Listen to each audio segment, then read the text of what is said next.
live.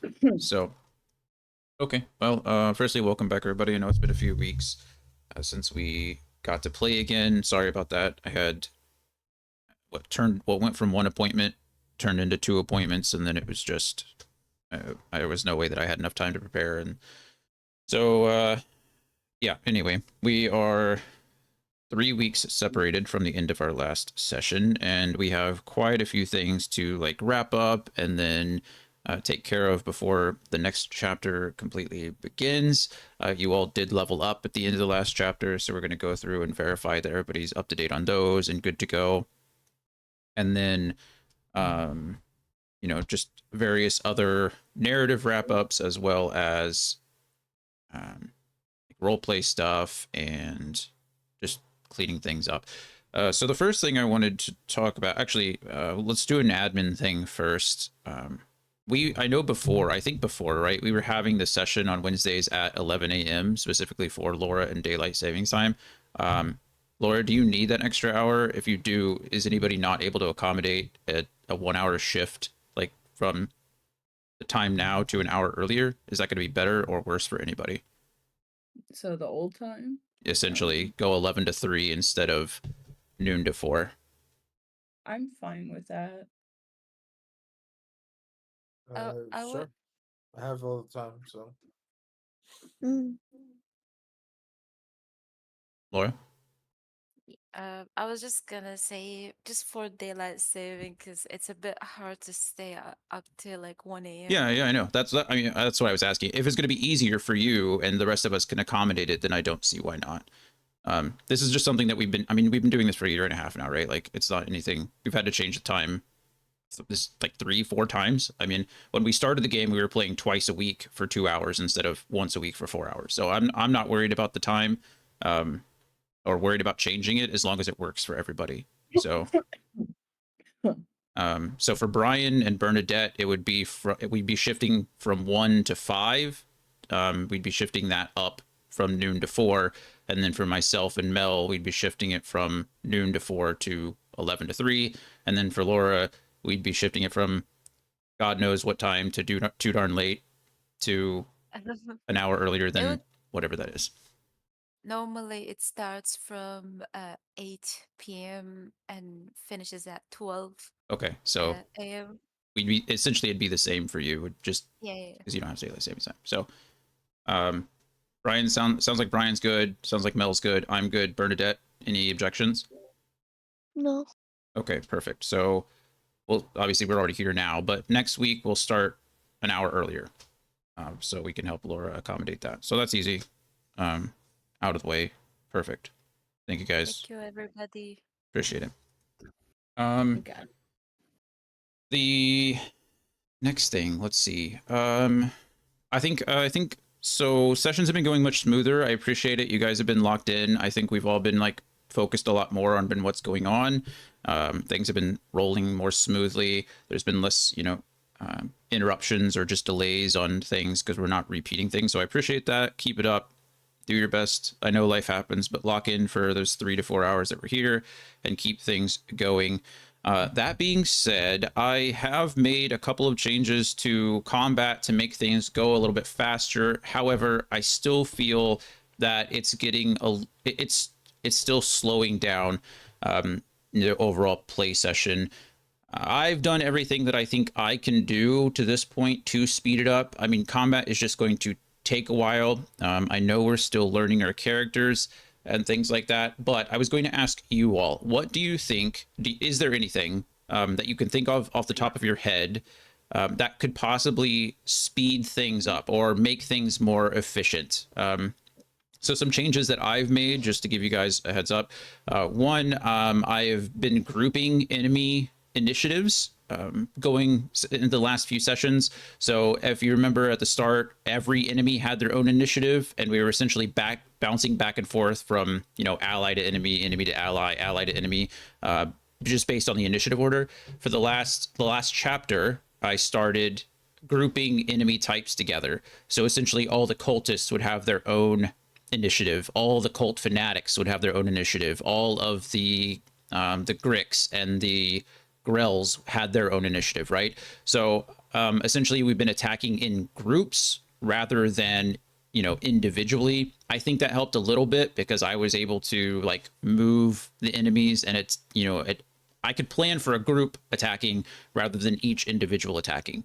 And that sped things a little bit on my end, but I'm trying to do less description like during the turns as well. Like sometimes just for fun or flair, I'm trying to like add little bits and pieces of things that you're doing. But I'm trying to just boil it down to the mechanics, which speeds things up, but doesn't really add a lot of fun or flair to it, in my opinion. But is there anything that you guys can think of that might be able to speed up combat off the top of your head? If you don't have an idea now, I'd ask you to give it some thought and then DM me or put it in the Discord or something like that. Anything that you think you can do. But for now that I'm asking the question, I'm not going to interrupt you this time, I promise. Does anybody have any ideas to make combat go faster? Would it be possible, like, instead of us taking the individual turns and you describing what's happening immediately after, like, what if we all just back to back take our turns, and then after we've taken our turn, then you do a description, so there's still like the theatrics of it and the visual, like mental images and all that, but maybe that could help, do you think? Yeah. So that's actually something that I started to do, or that I tried doing a few chapters ago. It might have been like shortly after you joined, and I liked it. The problem was because I think I can do it. One, I'm not comfortable doing that a lot, so it's not something. That's not a good phrase. I'm not experienced in doing that. That's probably a better way to say that. So the more that I do it, I'm going to get more comfortable with it. But combat is very dynamic and fluid, right? Or very dynamic. So as Yeah. things are happening, sometimes it's hard for me to shift gears and do that. I agree. I think that's cool. It would essentially be like mechanics, and then at the end of each turn have that like narrative summation of what happened. I can Like at the certainly end of the round, essentially. say that again. I'm sorry. Like at the end of the round, Yeah, essentially. yeah. I think I like that. I think if I continue to do it, the truth is, honestly, at some point, I think I just forgot that I was doing it because, again, I'm not experienced with it. I'm used to explaining things like as they happen. So if you think that's an idea that might speed it up, I'm more than happy to try it again and go in that direction. So I think I would appreciate that, like at least a continued trial, just because I don't know. I think it'll keep everyone more engaged in the sure. sense of like, so last time we played, I was at dead last in the initiative. And granted, I was still sitting here and listening to everything, but at the Yeah. same time, it's like that gives me or anyone in that position so much time to get distracted or Yeah. walk away to go do something because we think we have enough time, and then all of a sudden something happens to speed things up. And I think maybe it would help us be like, okay, Brian goes, Laura goes, Bernadette goes, Mel goes, blah, blah, blah, blah, blah. And then, like, you have a better idea as DM, like, what's happening, and you can have the creative freedom to do one big scene and make it even more dramatic. So I would appreciate that as a trial run if you're cool with it. Yep. I'm cool with it. Any objections to Mel's idea? Okay. Or any thoughts or opinions on it? Anything like concerns? Anything's like, oh, well, I'm worried about this. I'd never thought about that. Cool. Yeah. Really, to be honest. No, it's a good idea, my Mel, and I appreciate you bringing it back up. Like I said, I think it's something I was going to try earlier, and I did it a couple times, and then I just kind of forgot. Like I said, it's not something I was really familiar with at the time or experienced with. So I will definitely try to incorporate that. And if you see me like interrupting combat, or if you see me starting to describe it, just tell me like, oh, wait until the end of the round, and then that'll key me in. If you know, like, oh yeah, yeah. I mean, in terms of that, like you talking while in combat, or I'm not sure what Mel is referring to. Oh, okay. So generally, throughout combat, what's has been happening, and what a lot of DMs do is they'll kind of the like, let's say you're attacking, right? You're shooting something, right? You'll fire, you roll the dice. If it's a hit, then you roll damage, and then me as the DM, I will be like, okay, you pull your bow and you hit, and then let's say the second one misses, then it's like, oh, well, your first shot pushed it out of the way, and then your second shot went wide or whatever. So I'm doing that like all in a like back to back to back to back to back for each and every attack, both ally and enemy, right? What Mel is proposing is that for the duration of a round, essentially we just focus on the die rolls. It's really just hit, miss, hit, miss, damage, hit, miss, damage, hit, miss, damage, or hit, damage, miss in this case, whatever. Hit, damage, hit, damage, hit, damage, miss, miss, miss, hit, damage. And then at the end of that round, I take all of that information and I essentially compile it into a short narration, right? So like your arrow, both your arrows hit the target and knock the bird out of the air. Kiara is able to step up and smash the bird with her sword, and then Cole, blah blah blah. I'm condensing all of it at the end of a round into some like Got, narrative story rather than trying to break every single action up into its steps. got I it. think Uh, I think it under- would definitely compress the time of the combat sessions. Yeah, I If- agree. And then you can just make like a little side note or something. Like if you have like some kind of cool idea, like for a specific person, like say Kyle, say he shoots an arrow into the bird and he shoots another arrow and he like crits or something, and you have this idea like, oh, that arrow goes straight down the center of the first one and pierces through Yeah, and kills it midair. Like you can make that as a side note, and then like you have these cool ideas and then you can compress it, because for me in my head that makes it seem more like what real battle would be, because yeah, real battle is fast, it's intense. So I feel like if we're breaking it up like that, it makes it seem like the battle is just kind of, lazy is not the right word, but like drawn out, more With relaxed. flow battle. Yeah, so and battle's not supposed to be relaxed. So maybe it would help us like feel like it was moving faster, like real interactions. yeah. No, I agree. I think it's a good idea. I like this idea. Okay. And I then like it too. if uh, you want, maybe, so if you want to try this out on its own and see how that goes, great. But if it's still not going fast enough, maybe another option is we do add a timer for everyone's turn. So that way people are ready. And if they're not ready, then ooh, get the heart pumping. Yeah, yeah. I've thought Well, about I that mean, before. Honestly, I thought about it before, like the TPK, the narrative TPK, the party yeah, shift, let's call it that, the party rearrangement. I did yeah. think about that. I delayed making any kind of decision like that for a couple reasons. One, people were getting used to new characters, new abilities, new classes, new things like that. So I wanted to give people a little bit of leeway into learning their characters. And two, adding a timer is one of those things where it can either, if it's done well, it can Mhm. add like tension, right? Because as you said before, battle is supposed to be somewhat chaotic, right? You make a decision. If you don't have time, then you run out of time essentially. But it can Yeah. also feel pretty punishing, right? Like if Well, I it doesn't even be like a 6-second timer, because right, like I was doing some research and a lot of people who do use timers, like they have like a 5 or 6 second, like you need to make this choice within 5 to 6 seconds. Maybe if we made it like a little extended so it isn't so punishing. And maybe you don't try that until January or February after you've like given the other method like a full yeah. run and decide how you like that. It was just like an additional like side thought, like if the other idea wasn't enough or if there wasn't another idea thrown out there for us to try. Yeah, no, I agree. I think that's in my head. That's always kind of a last resort measure. Like I said, I think with everybody being locked in, I think that's made a lot of improvements. I think with your idea, we're gonna, carve off a bit of time as well. But I'll definitely keep timers in the back of my mind, and then we can come to a group decision and be like, okay, what feels comfortable, but will also, push the fight along. Yeah. Um, I was gonna also add that at the time I like the timer idea, but it's because for example I have new spells that I haven't really done and yeah, new passives and stuff. So I do spend a lot of time in between like my turn and my next turn just reading out like again and again what I need to do to make a combo or something like that. So maybe like a little later when uh, everybody who has new spells uh, or new passives that they need to keep in mind on the back of their mind and get used to it.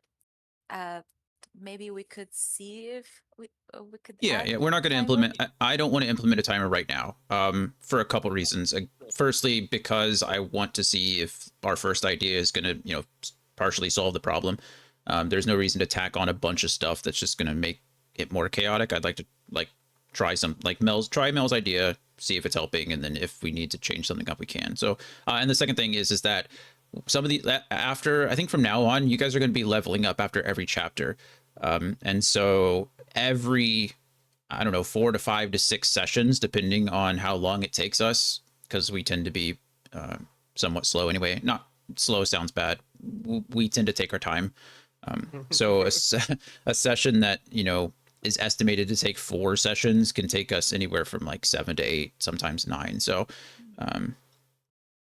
that's I want to make sure that everybody's getting enough time to incorporate the new skills and stuff like that. So yeah, I definitely like the summation or the summarization of combat per round. We'll definitely implement that. I mean, immediately as soon as we get into combat the next time, and then the timer will keep in the back of our mind and as a as a So secondary. Sweet. so the idea is to roll to see if the attack hits first Uh, from all enemies and us, and then we roll damage. No. Everything, all the rolls will be exactly the same as they were before. The only difference is that after each person's turn, I'm not going to stop to narrate what just happened. I will be waiting until the end of the round to narrate an entire round of combat rather than an entire or like in each individual action. Okay. So everything will be the same. Um, you'll roll for damage, hit, miss. We'll deduct HP as normal. You'll deduct spell slots as normal, and then at the end, I'll do my thing. To Laura's point, I like what Laura brought up, and everyone should be doing it, but it's a little easier for some of you than others. So for Brian, for example, and Mel, for example, you guys are mostly martial characters, right? Your options are hit something or hit something else, right? Like that's kind of it. And that's I'm obviously being hyperbolic. You have a lot of things to think about as well, positioning and things like that. But as far as now, Bernadette and Laura, they are casters. So that was another thing about timers, is that timers usually punish casters more than they punish marshals because of just the action economy, just things they have to do. But regardless of all that, all of you should be thinking about combat kind of like chess.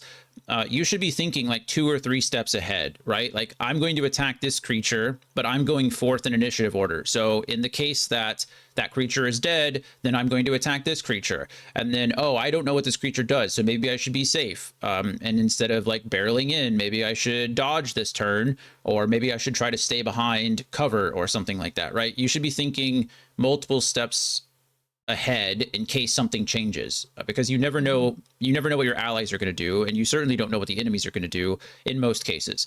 So yeah, in between turns, in between like your time to come up, you should be looking at the map and trying to piece together what you think is going to happen, and then have a couple of contingency plans, have options A, B, and C. I'm not asking you to plan a whole fight in your head, right? That's silly. That's my job, not yours.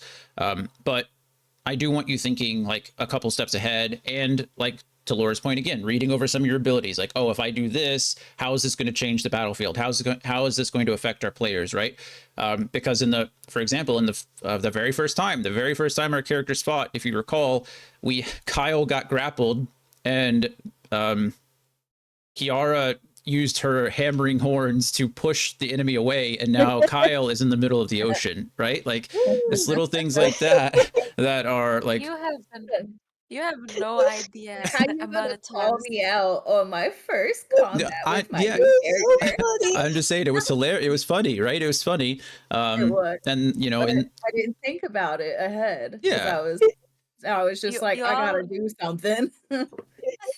you all have But no idea the amount of times I had to like have this amazing idea. I'm like, I'm gonna do this, and I'm Yeah. gonna do that, and then as bonus, I'm gonna do this, and then one of us falls down. I'm like, oh shit. Okay, Mhm. Yeah. fine. We're just I gonna go feel do that. this. Yeah. Yeah. So typically, like, especially after that episode that you so kindly brought back up to the surface, like, even on my old character sheet, like with Evie or my other one with Leah, I bring that up because she's a caster.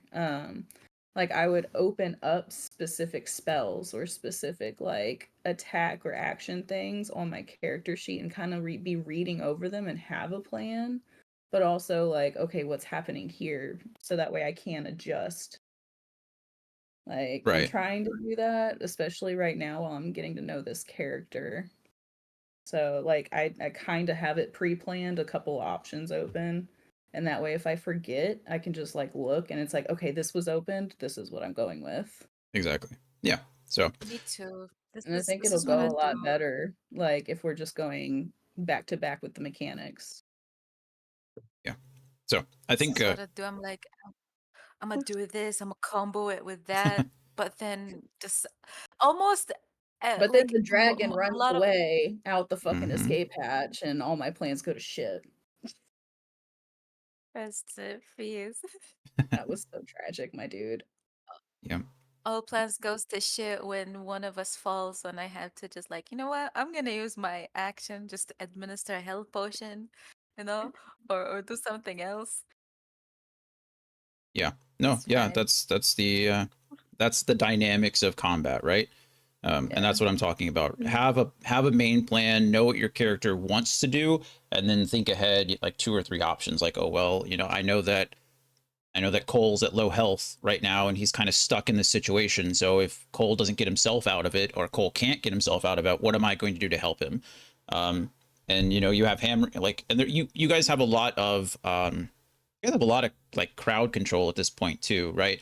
Um, Mel does have, I don't know if it's hammering horns, but maybe it's your rush or whatever it is. You have your like knockback. Laura has, or excuse me, Alaric has a ton of pull now with Eldritch Blast and Hunger of Hadar. Like Laura can yank people. Alaric, excuse me, can yank people towards the party, right, or yank enemies out of the air. Brian, I think, can flip and fly now, which is whatever.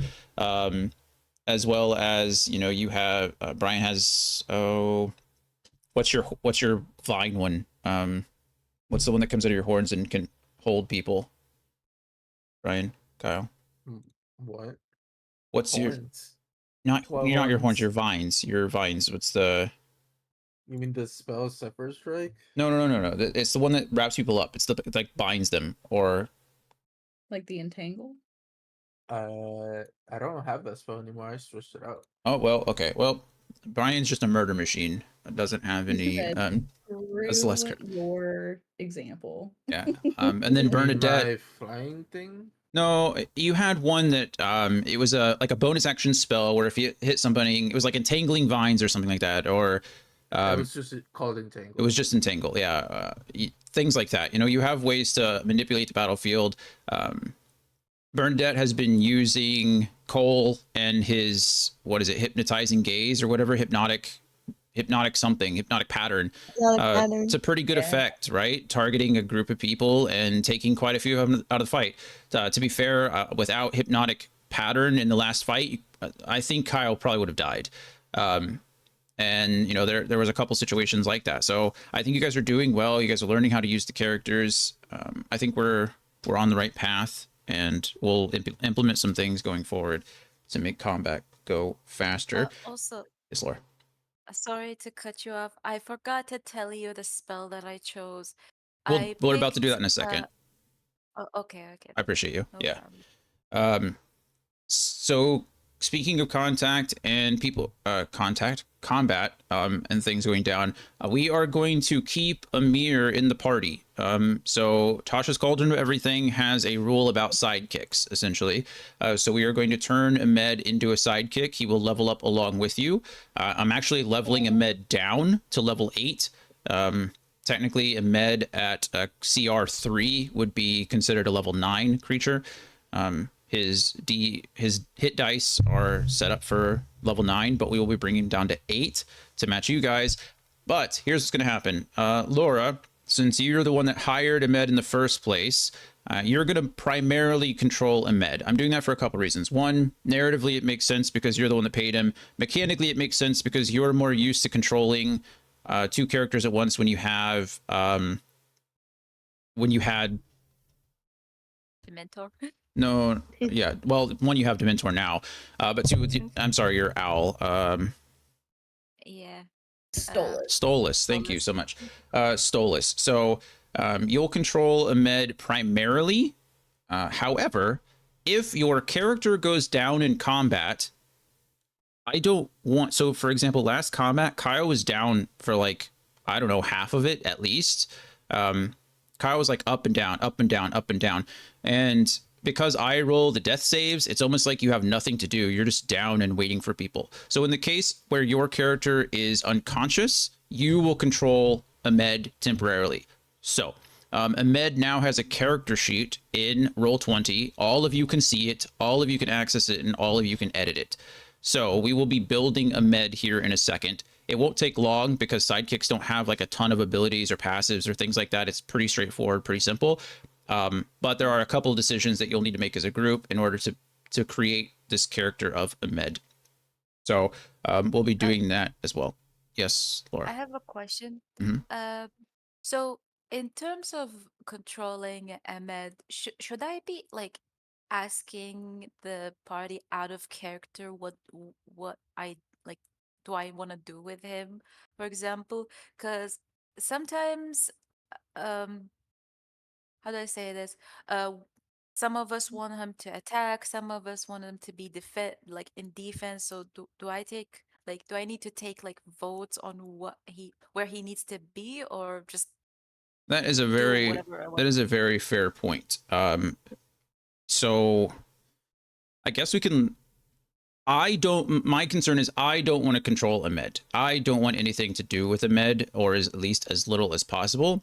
Um, we can shift right for each day, kind of like how we roll initiative. If you'd like, if you feel more comfortable not controlling Ahmed permanently, then we can shift it, right? So Ahmed will essentially always go last in the talking order, quote unquote, because he's going to gain a couple of skills. So essentially, he'll just be there to help. If you'd like, we can give Ahmed to whoever rolls lowest. That way, it changes each day.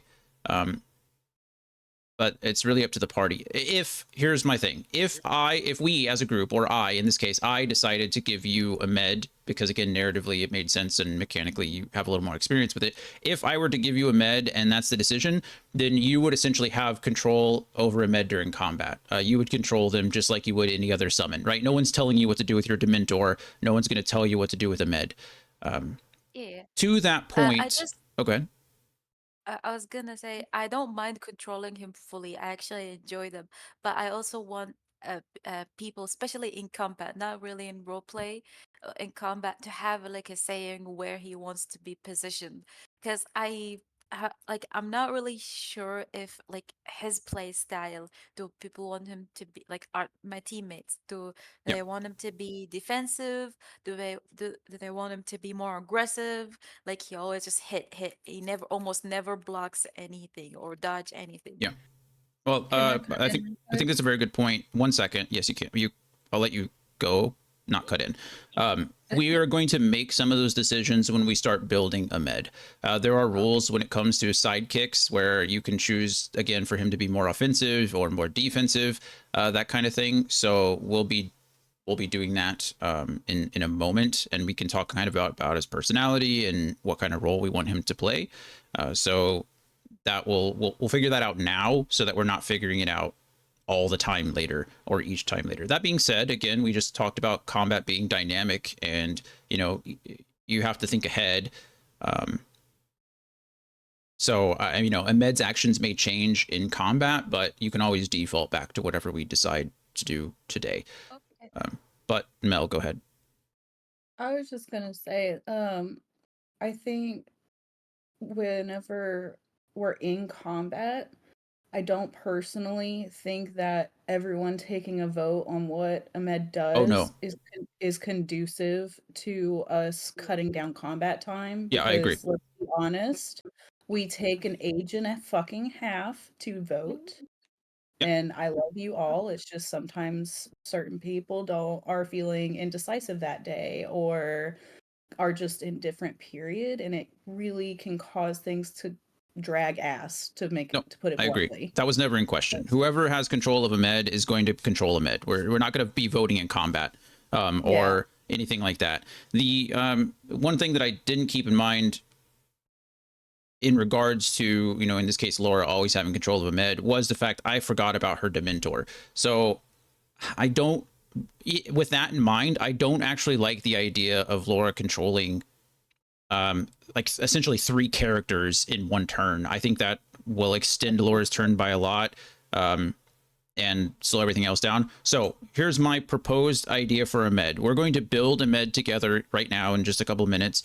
But my proposed idea for a med is to give him to whoever has the lowest initiative in the combat order. So essentially each combat, a med is going to change hands to somebody. Is that a good idea or a bad idea? What is everybody thinking about that? I'm Like that. fine with trying it out for a few combat sessions and seeing how it works Sure. for us. Brian? I Mike. yes, I'm down to try it. Okay. We can't. We don't know until we test it. Sure. Yeah. That's Yeah. that's my thought. Okay. So that's what we'll do then. Essentially, every combat will be different. Whoever's controlling a med, you'll all need to be familiar with a med. Again, he's going to be very simple. I'm telling you, it's not that complicated. He's either going to hit something or he's going to dodge something. It's pretty much how it's going to go. But so whoever goes last in the initiative order, each combat will control a med for that fight. It also, whoever's last in initiative order is going to give you a little bit of time. You know, since you're going last, you're going to see what's happening, and a med, you'll be able to. You have a little bit more to plan for, I think. So it's going to make it a little bit less boring because not only are you planning for your character, but you're also planning for a med. So we'll try that. We'll continue that, or we'll see how that's going for the next couple sessions and next couple of fights, next chapter or whatever, and then go from there. So let's go down the line and figure out what everybody did to level up. I know I already have some of your stuff. You sent it to me. I appreciate it, but that was like 3 weeks ago. So let's make sure everybody's character sheet is updated and everybody has an idea of what they're doing. So Brian, yours was, I mean, you're pretty easy, right? As a ranger. What did you do for your level up to level 8?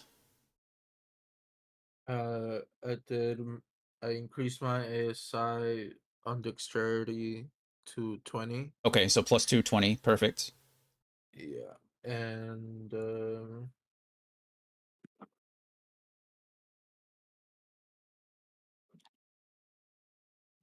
it's level 8. Yeah, did you increase your HP, but did you take the average? Yeah, I took the average. Okay, and then you also get Land's Stride. Yeah. So That's it. that's pretty basic. And then what did you, what spell known did you choose for level? Actually, you don't have one at level 8, do you? Oh yeah, you do. No. A level, your second level spell. So what's the third second level spell that you chose to know? Oh yeah. Sorry. Oh no, I don't get another spell. I'm looking 8 to 9, so or 7 to 8. Okay, you're fine. You don't. Nothing At changes 9, for I you. get my third levels. Yeah. Okay. Cool. So it's just for you +2 Dex, HP average, and then Land Stride. Yep. Which is pretty basic too, right? It's just you don't get slowed by difficult terrain. Yeah. Yes, sir. Okay, cool. Perfect. Then let's see. Bernadette for Cole as a bard. Did you take average HP or did you roll for it?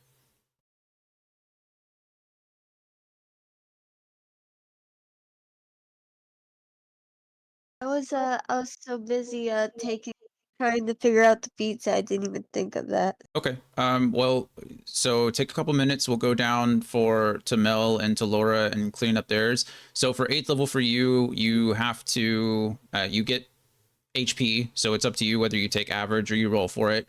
If you're going to take a feat over an ability score, that's fine too. You can also just take the ability score. And then for you, you get one more 4th level spell known. Well, you can know any level spell, but you get to 1 4th level spell slot, and then you get one more spell known. So think about that over the next few minutes while we go over the other two. Mel for Kiara. So you don't get the ability score improvement yet because you multi-classed. So you decided to take what, Berserker 5? Berserker 4? Barbarian. Barbarian. I guess, well, you are Berserker, but Barbarian, yeah. Yeah. Barbarian 4. Okay. So Barbarian 4, you So do I get the have ASI actually, right? what? Because you were Oh, weren't about you it. Fighter 3? Oh, you already got it. You were Fighter 3 Barbarian 4 first time, right? To get to level Yeah. 7. So now you're taking your Fighter 3 Barbarian 5. So okay, so Is it that's 5? fine. It's still showing Barbarian.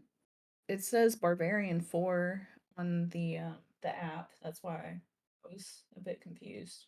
Yeah, it shouldn't. Right, you were, so when It you was, built it was Kiara, Barbarian 4 and Fighter 3 oh, because at 7th yeah, level, yeah. perfect. And now So you're I leveling should up and be you're 5. choosing Barbarian. Okay, perfect. But that should give me fast movement and Yeah, extra attack, which yep, I had you update my speed for me, and then I took the average for my points, so now I'm up to 86. perfect. Okay, And that's it for yeah, mine. for I'm pretty Barbarian. positive. Cool, cool, cool. So it's the next one I think where I get cool stuff. Yeah, you get your path feature as a Berserker. Yeah. Okay, perfect. Pretty easy stuff. So, okay. Then Laura, so you are our resident warlock. You just hit level 8. Did you take average HP or did you roll for it? I took average. Okay, so what does that put your total at? With the amulets on, That's right. 75. Okay, perfect. Did you choose to improve your ability score or did you take a feat? Improvability. I bumped my charisma to 20. Okay, love it. Spells known, you get another spell known, and it can be 4th level or higher. What spell known did you decide to take? I chose Arcane Eye. Arcane Eye, beautiful. Go ahead and fill me and everyone else in what that does. That sounds cool, though. It does sound cool. Uh, you create an invisible magical eye within range that hovers in the air for the duration. You mentally receive visual information from the eye, which has normal and dark vision out to 30 feet. The eye can look in every direction. As an So action, yeah, so it's like the perfect like pervert creeper spell. Apparently. yeah. Don't you be And doing dirty shit with that alert. yeah, I chose it because I felt like it could come in handy, you know? Yeah, it's actually kind of interesting. It doesn't say that you have to do it at a point that you can see. It literally says you create a magical eye within range that hovers in the air. So I guess you could put it on the other side of the wall and see on the other side of that. That's interesting. Solid barriers block the eye's movement, but it can pass through an opening as small as 1 inch in diameter. So, okay. It can't enter another plane of existence. Can last up to an hour with concentration. Okay, cool. Just know that. So a couple things to know. Obviously, it doesn't scale. So do with that information what you will. The second thing is that it will compete for concentration. So if you have hex going, then this will compete for that, and it will end concentration one way or the other. So just something to Yeah. keep in mind. But perfect, nice little scouting tool, little cool Hell little yeah. saboteur stuff. Love it. Okay, Bernadette, are you good to go, or do you need a bit more time? I think I'm gonna take the average for the health. Perfect, love that. What does that put your max to now? Um,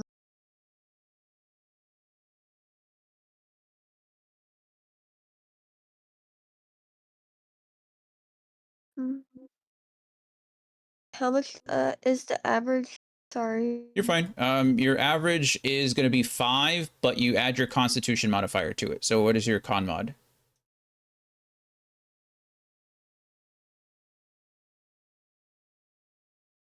3. 3. Oh wow, nice. So you're going to get 8 total HP at this level. So just add 8 to whatever your max HP is currently.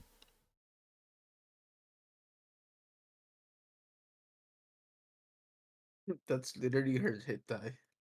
Yeah, That's funny.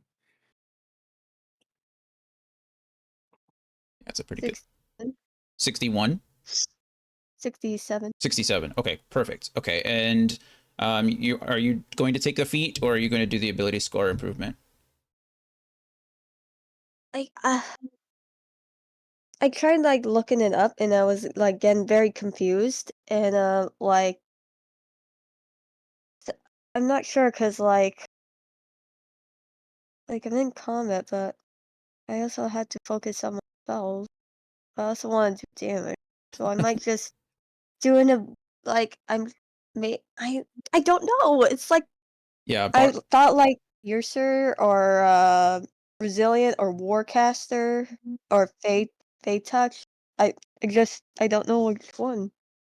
I mean, you're going to get other ones. So if you want to give it some more thought, I know it's hard because for you and Mel, you guys, I mean, literally just well, it's harder for you because Mel doesn't get a ASI or an improvement for a couple more levels because she multi-class. But for you in this case, it's a bit harder because you just learned about Cole. The safe thing to do in this case would be to take the ability score improvement, bump your charisma up to. That's probably going to take it to 20, right? Mm. Yeah, I mean, you're essentially adding an additional modifier or an additional point. You're going from +4 to +5 on all of your spell attacks, on all of your, well, because you're a College of Swords bard, on all of your attacks are going to have +5 now, +8 technically to hit because of your proficiency bonus. You're essentially increasing all of your damage and your attack percentage by 5%, which is just pretty good. So if you're worried and you're like, just I don't know what to do, you can always wait till level 12 to take a feat and then just take your ASI now. Okay. You want to do that? Yeah, I'll do that. Okay. I'll do that instead. Perfect. Then yeah, just bump up your charisma to 20 and then everything else should be taken care of. Okay. I have a quick question about Yes.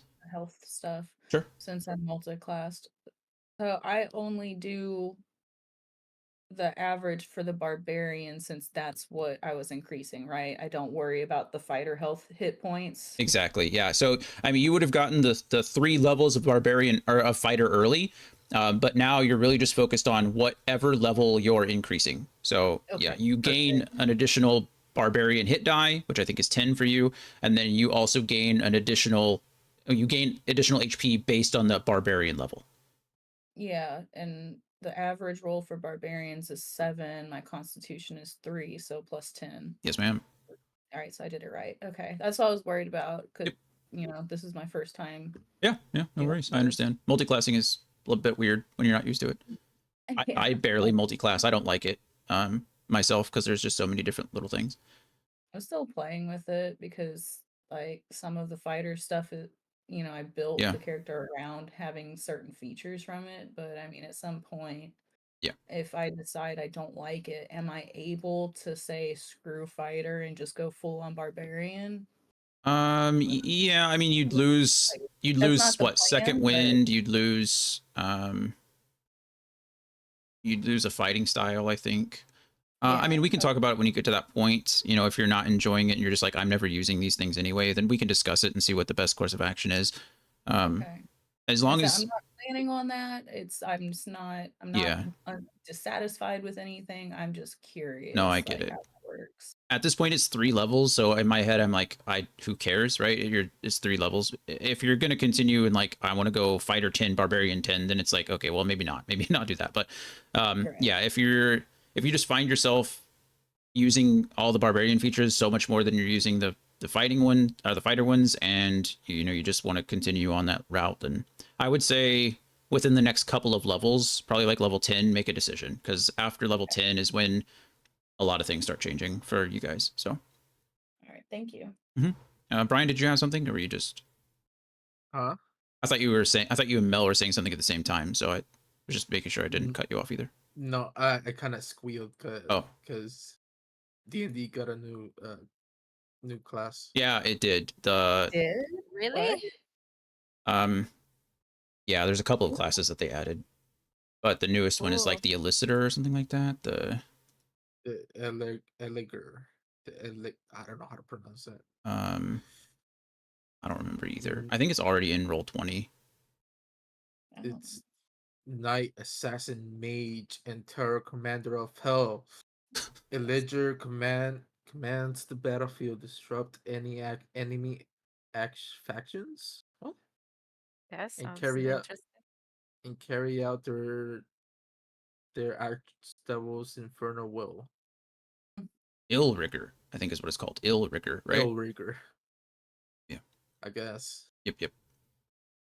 That Um, sounds really cool. it's from another like supplementary book. I think it was like Um, I don't remember what it is. Like it might be a Magic the Gathering book, but I don't remember. are we gonna be adopting any of the new stuff at any point? My plan is not to. Like I said, Okay. there was already stuff that I was doing in the game that have been adopted into official rules. So like the health potions as a bonus action. We were already doing that. Advantage, not advantage. I'm sorry. Inspiration. Now you can use it on pretty much anything. I was already doing that, so that doesn't change anything. I do not want to rebuild everyone's characters using the new 2024 rules. That just seems like a pain in the ass to me. Yeah. Considering a couple of you have already rolled, like three-fourths of you rolled like brand new characters essentially. So it's like I just don't have it in me to care enough about that.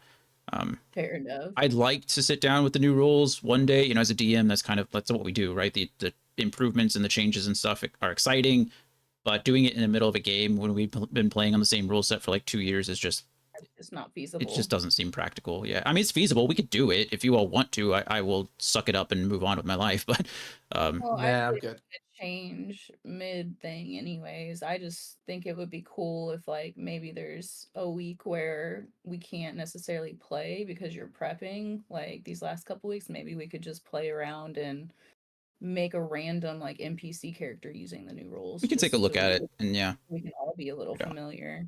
But for the base game for what we're playing, I do not plan on adopting or shifting over. Okay. A couple things are cool about it, but nothing major.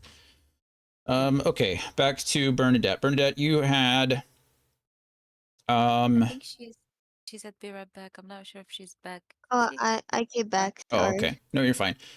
You also gain another spell known, and you gain a 4th level spell slot. So what 4th level spell are you going to learn? If you Hmm. need, if you've already done it, you can tell me. If you haven't already done it, then we're gonna start. I'm gonna use the restroom, and then we're gonna build a med. While you do that. Uh, I didn't pick one yet. I had to pick a level 4. Yeah, so you get a level 4 spell slot, and you get to choose, and you get one more spell known. So most people just pick it at the highest level they can cast, but you can pick it from any 4th and lower if you want. I just recommend. Oh, yeah. I'm right. Sorry, I was looking at the wrong thing for a second. But yes, 4th level spell slot, and 4th level spell known. I wonder if we're ever gonna find a merchant to buy new equipment. Yep, you are. In just a second. Yay! Yeah. I'm Yes. looking at a new armor. Okay, so Right away. everybody, well, except for Bernadette, who's looking at her own character sheet, everybody go ahead and open a Meds character sheet on Roll20. You should all have access to it. You should know, since you all have access to it and you can all edit it, as you guys are moving around pages and you're entering information, other people can do the same. So don't do anything too crazy, but we're essentially going to build a med. It won't take long, but I'm going to let Code outside and use the restroom, and I'll be right back. So just start thinking. Oh, also, if you want to, you can look on page 142 of Tasha's Cauldron of Everything, and that will give you the idea of how sidekicks work. And then I assume you'll want to keep, I'm not going to assume anything, I'm telling you, you're going to keep a med as a warrior. And that's on page 146 of Tasha's Cauldron of Everything. And so that'll give you an idea of what we're doing. So take a look at that. If you want to start talking about things, feel free. If you just want to wait for me until I get back from using the restroom, then that's fine too. But I'll be back in just a moment. If you need to get up and use the restroom, now's the time to do that. Okay. Come on, little one. Let's go outside.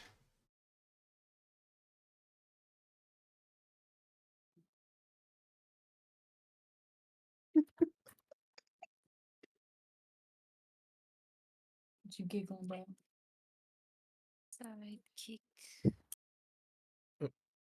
Who wrote that in the bio? Who? Uh-huh. In Ahmed's bio? Like cheese very much. A piece of cheese. That's why. Oh God, you're killing me. Are you okay? No, he made me laugh. I'm sick, so like Oh, laughing shit. causes a coughing fit. Oh my god. I don't. It wasn't me. I promise that.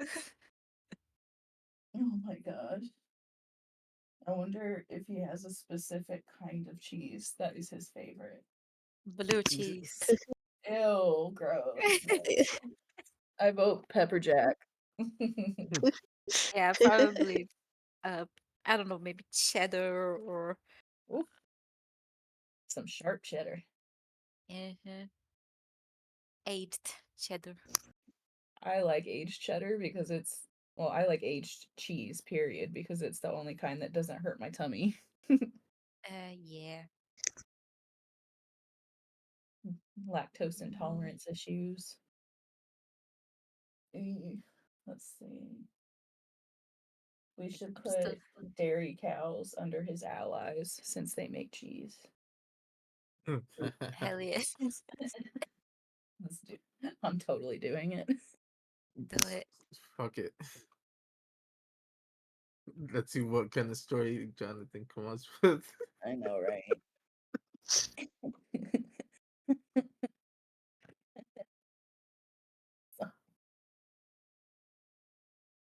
Hmm. Would be cool if he could cook for the party as well. Right? Mm-hmm. Uh, just got a random call from a Pennsylvania number. I don't know anyone in Pennsylvania. Them darn scammers.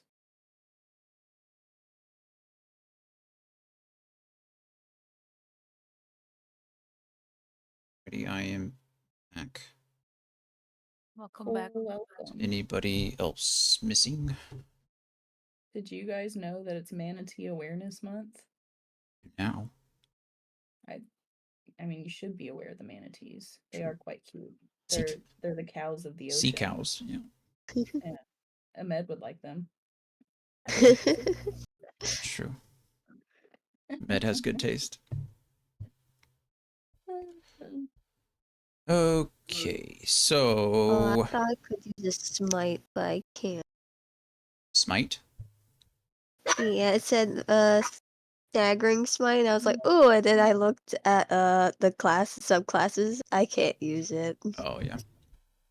You could just be like, I smite thee, and then do like your little, what's it called? The ghosties that float around you. True.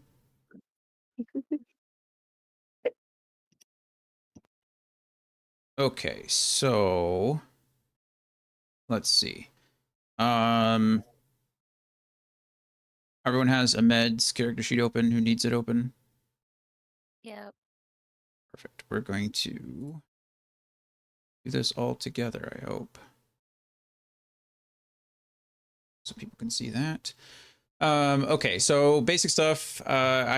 It wants me to put in a class, so we just put in fighter for now. It doesn't matter, but he's a warrior sidekick. He's gonna be level 8 with the rest of you. Technically, sidekicks level up on average based of the party. Average if everybody is 8, so 8 it is. And then Ahmed is a human, and his creature type is a humanoid. Everything else is pretty much gonna stay the same. We're gonna from the what he's been doing. So for those who don't know, we've been using the veteran stat block for him. So I've linked that in the chat for you guys to see if you want. I'm going to go through here Have a pretty. screenshot.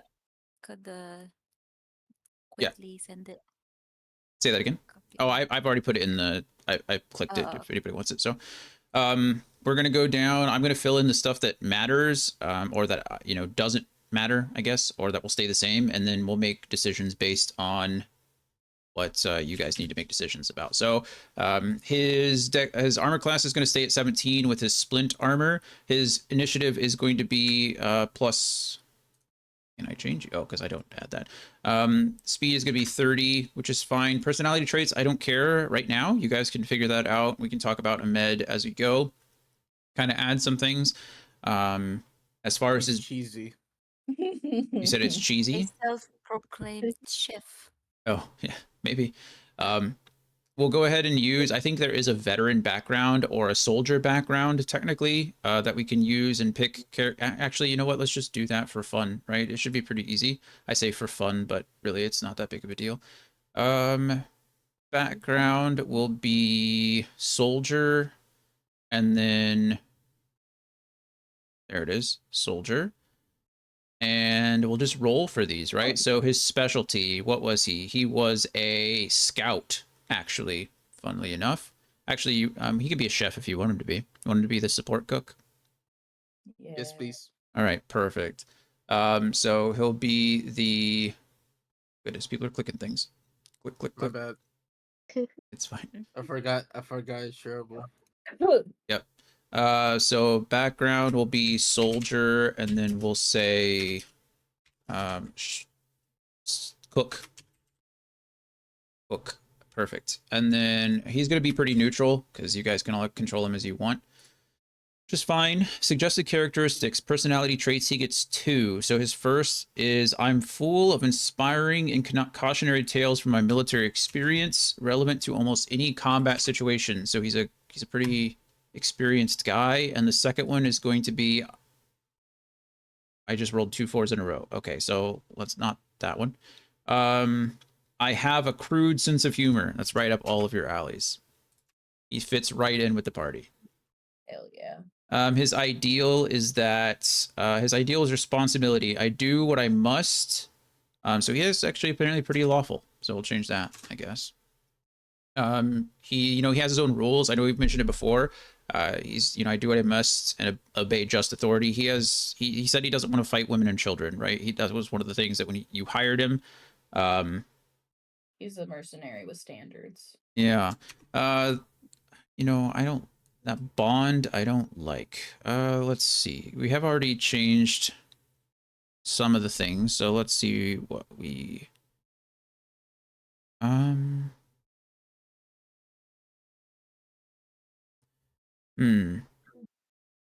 Let's do this one. It adds a little flavor. So his bond will be, I'll never forget the crushing defeat my company suffered or the enemies who dealt it. So, that kind of maybe leads to his backstory about why he became a mercenary in the first place. Maybe his company was defeated. He had a lot of people die around him and things like that. And then this one will probably be fit too. I just rolled that, which is nice. His flaw is that I have little respect for anyone who is not a proven warrior. So as you're playing a med and you're doing that, I think what we'll do is in the talking order, since he's helping anybody, we'll do the same thing that we're going to do for combat. We'll test that out as well, right? Whoever is last in talking order, you can speak for both yourself and Ahmed for the day.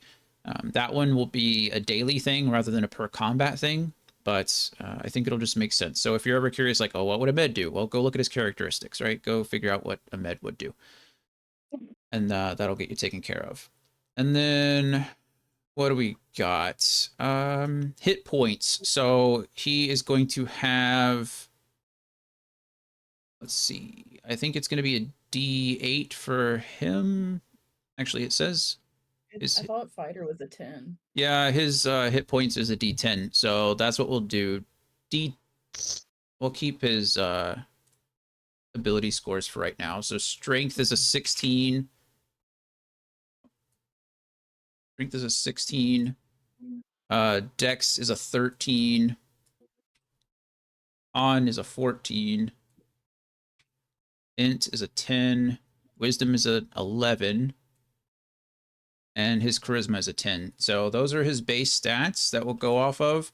Proficiency bonus for him will be, yeah, it looks like it already gave him Well, his skills will be, he'll be proficient in athletics and perception. Perception. Go. And then hit points will be 1d10 times, well, we'll start from there. Let's see. On is going to be +2, so he'll start with 12. And then, let's see, we'll just say that he takes the average. What's the average for D10? A 6? It's 5.5. So 6 in this case, rounded Yeah. up. So 6 plus 2 is 8, times 7 is, what is that, 54? Yes. No. 56. Yeah. 56. Okay, so it's 56 plus 12 means his current hit points or his max point is going to be 68, yeah?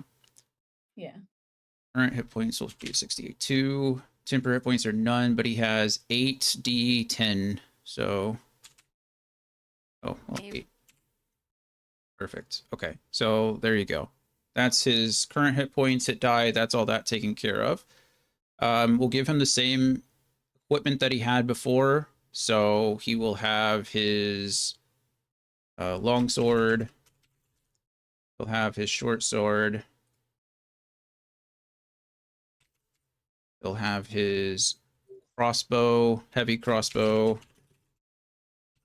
And he'll have his splint mail. That'll pretty much be it for misspelled. It's just splint armor, isn't it? Splint armor. Okay, and then so that attacks we'll get to in a second. So we have to. So you guys need to decide. He obviously he has proficiency in pretty much everything as far as tools go, weapons go. He gains it with all armor, and he gains proficiency with all simple and martial weapons and shields. So he can pretty much just do whatever the hell he wants, whatever you guys want him to do. His armor class reset it because when you change his dexterity.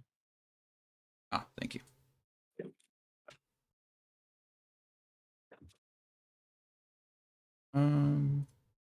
Off. Okay. So appreciate that. So yeah, he's we'll just go proficiency, language. We're gonna say he just speaks common and probably pretty much it for now. I don't think fighters get any. Actually, soldiers, do they get a language proficiency? They do not. So he just speaks common. He's not the loquacious type. And then we have weapon. We'll just say simple, martial. And then armor, all, and shields. Perfect. I think that's it for now. Okay. And then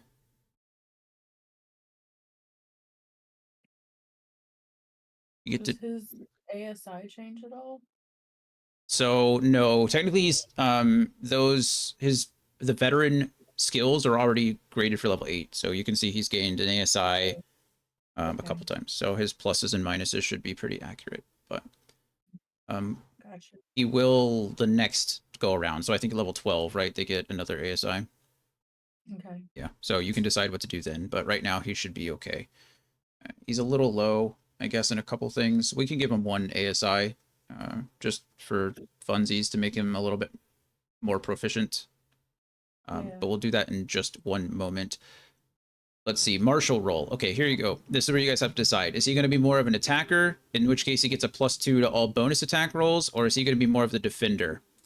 So the attacker gets +1 bonus to all attack rolls. I just said that. The defender, the sidekick, can use his reaction to impose disadvantage on the attack roll of a creature within 5 feet of it whose target isn't the sidekick, provided the sidekick can see the attacker. So essentially, it's like Sentinel, I think, only built into this. It uses his reaction. So Vote I'm for down for defender. defense. okay, so defender it I is. agree. Okay, perfect. We'll go class, and then this will be warrior side. Not warrior. It is called warrior. Yeah, warrior sidekick. 1. Then defender. Okay, perfect. So that's what he's getting at 1. He's also going to get second wind. So we'll just do the same thing there. That's not anything that you guys can choose. It just happens. I misspelled sidekick, apparently. Sorry about that. Spelling can be hard sometimes. Sometimes. I mean, you can't see all that great. And I think that's warrior sidekick 2. Yeah, he gets that at 2nd level. So essentially, it's just the same thing as a fighter, second wind. He can use it as a bonus action and regain 1d10 plus his level, which is in this case 8. So there's second Okay. wind. He also gets improved critical, so that's like the champion. Oh yeah. The champion fighter, which is nice. Um, Good thing I played a lot of Lae'zel, so I'm very familiar with a little bit of the D like 5e yeah. war. And then we can change that. I don't need to change it in the thing, but just know that when you're controlling him, he gets crits on 19s or 20s. So something to remember when you're playing. We'll skip the 4th level ASI because I think he would have already got. Actually, might not have. I'm trying to think. Let me pull up the calculator really quick and see what kind of thing we're talking about here. Go human. Are you human? There you are. It's supposed to be alphabetical. That's disabled. He gets a +1 in everything. So 15 there, 12 there. Constitution would be 13 there. Intelligence is 9, wisdom is 10, and charisma is... That seems broken. He still has a few points to play with. Okay, so we're gonna go ahead and give him his ASI at 4 and 8 because he still has a bit. So what would you all like at level 4? What are we thinking about ASI +2 in which stat? Now that we've I chosen it. vote either wisdom or constitution. I'd say Constitution. And I only said wisdom just because of the perception. Oh yeah, actually. We can But put one and one. Yeah, does the modifier goes up at 15 or 16? 16. It's 16. Uh, I mean, we could do 2 in constitution and then use wisdom for the level 8. yeah, I was gonna say. Those are just the 2 that I felt made sense. But like, what do you guys think? Brian, Bernadette, like, If we want to defend him, if we want him defending, Constitution is the best option. yeah. But since he's gonna get either way ASI later on. Yeah. Yeah, yeah.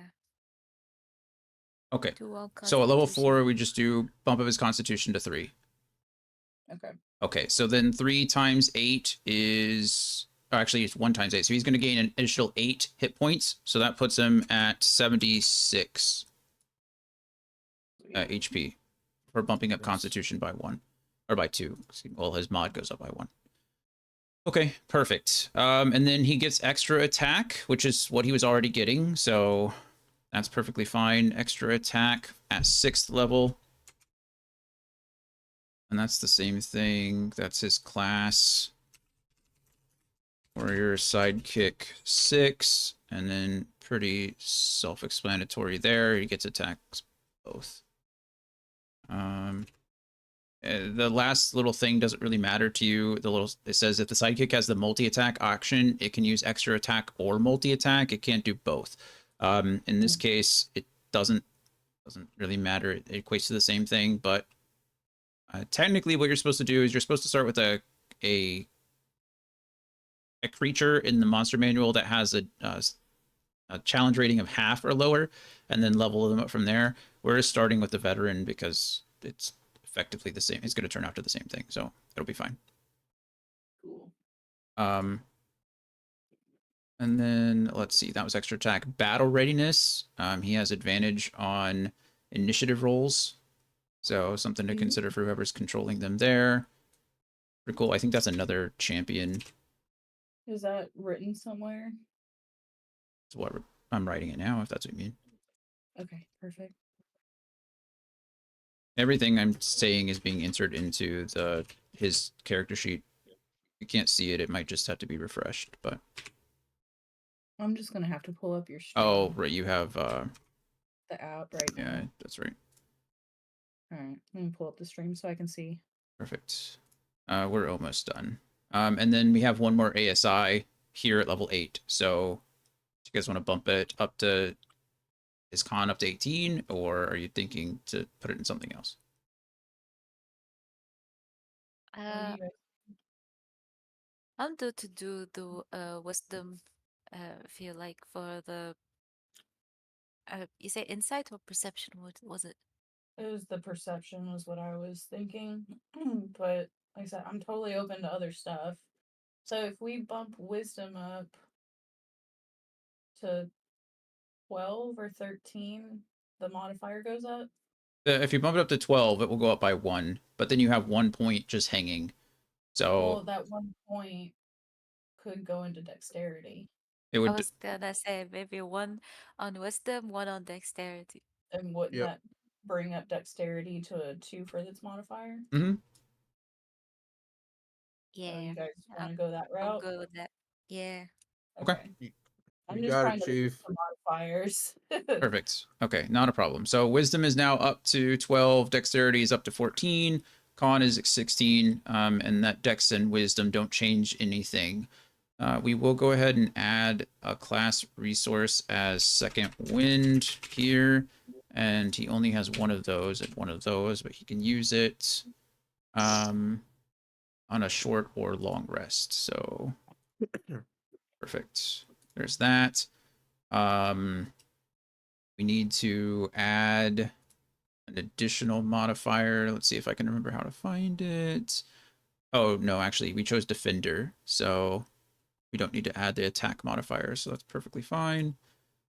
And then we will add Longsword here, which is going to be an attack.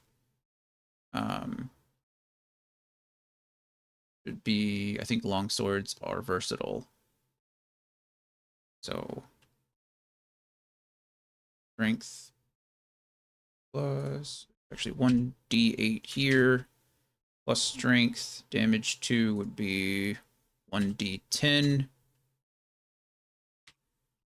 plus strength for the modifier, and then description will just say versatile. Boom. Okay. And then short sword be the same, except the short sword I think is 1d6 plus strength. Can we make his short sword like a +1 since we all have, or his long sword, or whichever one he primarily uses? I'll say no, but you can buy him one if you want. Okay. Trade He is on. a standard old mercenary. He has a bit of experience, but he can only afford, the basic stuff for now. If you guys want to bump him up and do whatever you want, that's entirely up to you. Okay. Um, Doesn't hurt to ask. it does not. Pickle, can you get down? Where's the... Oh, there's the range. I was like, I knew there was a range option. It's 100, 400, right? It has, I think heavy crossbow has two-handed and loading. Those are the two. So loading is going to be important for you guys, mostly because he can only fire one crossbow bolt a turn. It doesn't matter whether you have extra attack, multi-attack, 87 attack, blue 42 attack. It doesn't matter.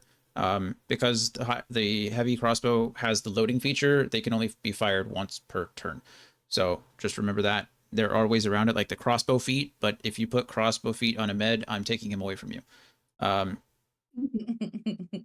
That's pretty much it. So this is a med. A med has been built. Pretty easy stuff. As far as the bio and stuff like that, we'll fill that in as we go. You know, I don't really care. He's a pretty basic warrior sidekick, no spells, but he does have defender, which allows him to use his reaction to give disadvantage to an attacker within 5 feet who's not targeting him, similar to the sentinel feat. He does have second wind, which allows him to regain hit points using a bonus action. On his turn, he has improved critical, which means he crits on a 19 or 20. He has extra attack, which means he gets to attack twice per turn. And he has battle readiness, which means he gets an initiative or advantage on his initiative each turn.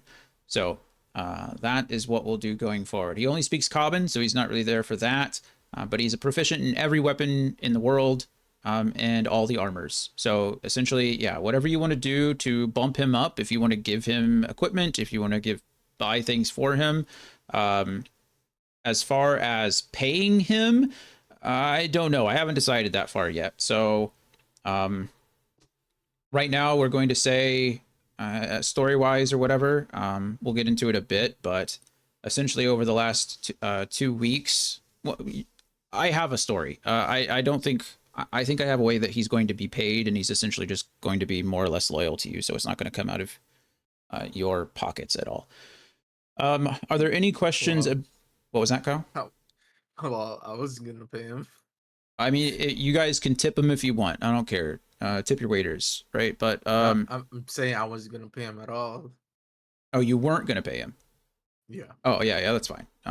Because I didn't think he was gonna stay on the group. Yeah. That's why I'm not gonna make you pay for him. I wasn't gonna be like, hey, here you go, here's the sidekick, and then make you pay for him. That doesn't make any sense. But so I have that all kind of taken care of in my head. But we'll get into that and do it for a second. Does anyone have any questions about Ahmed? Can he cook? He as a cook. Sure. Let's give him. There's a feature, a cook feature, right? Chef. Yeah, make soup for everybody, and True. some grilled fish or something. True.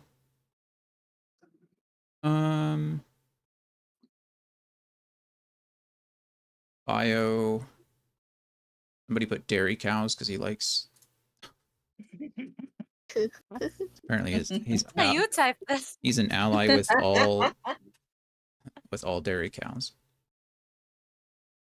Okay, so increase your constitution or wisdom by 1. We'll just say that's already built in, so we don't have to worry about it. You gain proficiency with cook's utensils. We'll build that in a second.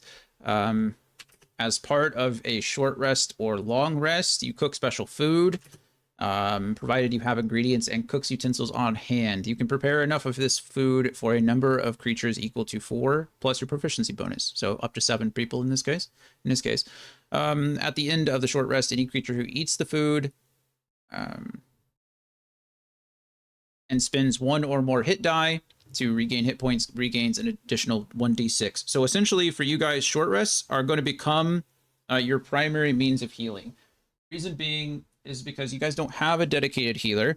And so with Cole's Song of Rest giving you an additional d8 with his bardic die, using Song of Rest that he can use on a short rest, and now using the chef feature of his, or the chef feat actually, in this case, he is also going to be giving you an additional 1d8 hit points. So take advantage of short rests. Start to get into that mindset of, okay, I don't need to use a potion every time. Maybe I use potions in combat because it's a bonus action. Outside of combat, is it safe to use to take a short rest?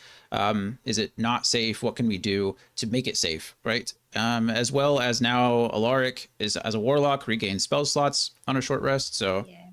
you know, something to think about. And then it says, why for short rest. yeah.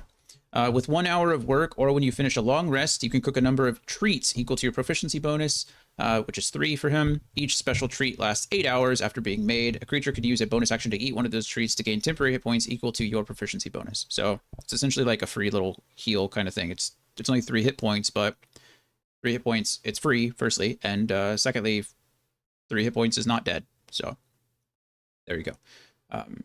Ahmed is a chef. Congratulations. Yay. So perfect. Anything else? Any questions, comments, concerns about Ahmed? Oh, Okay. So yeah, for initiative or for talking order or for day-to-day roleplay stuff, he will belong to the last person in talking order for the day. For combat, he will belong to the last person each combat in initiative. So each of you can be familiar with him. He's very basic. When it is that person's turn to control Ahmed, let them control Ahmed.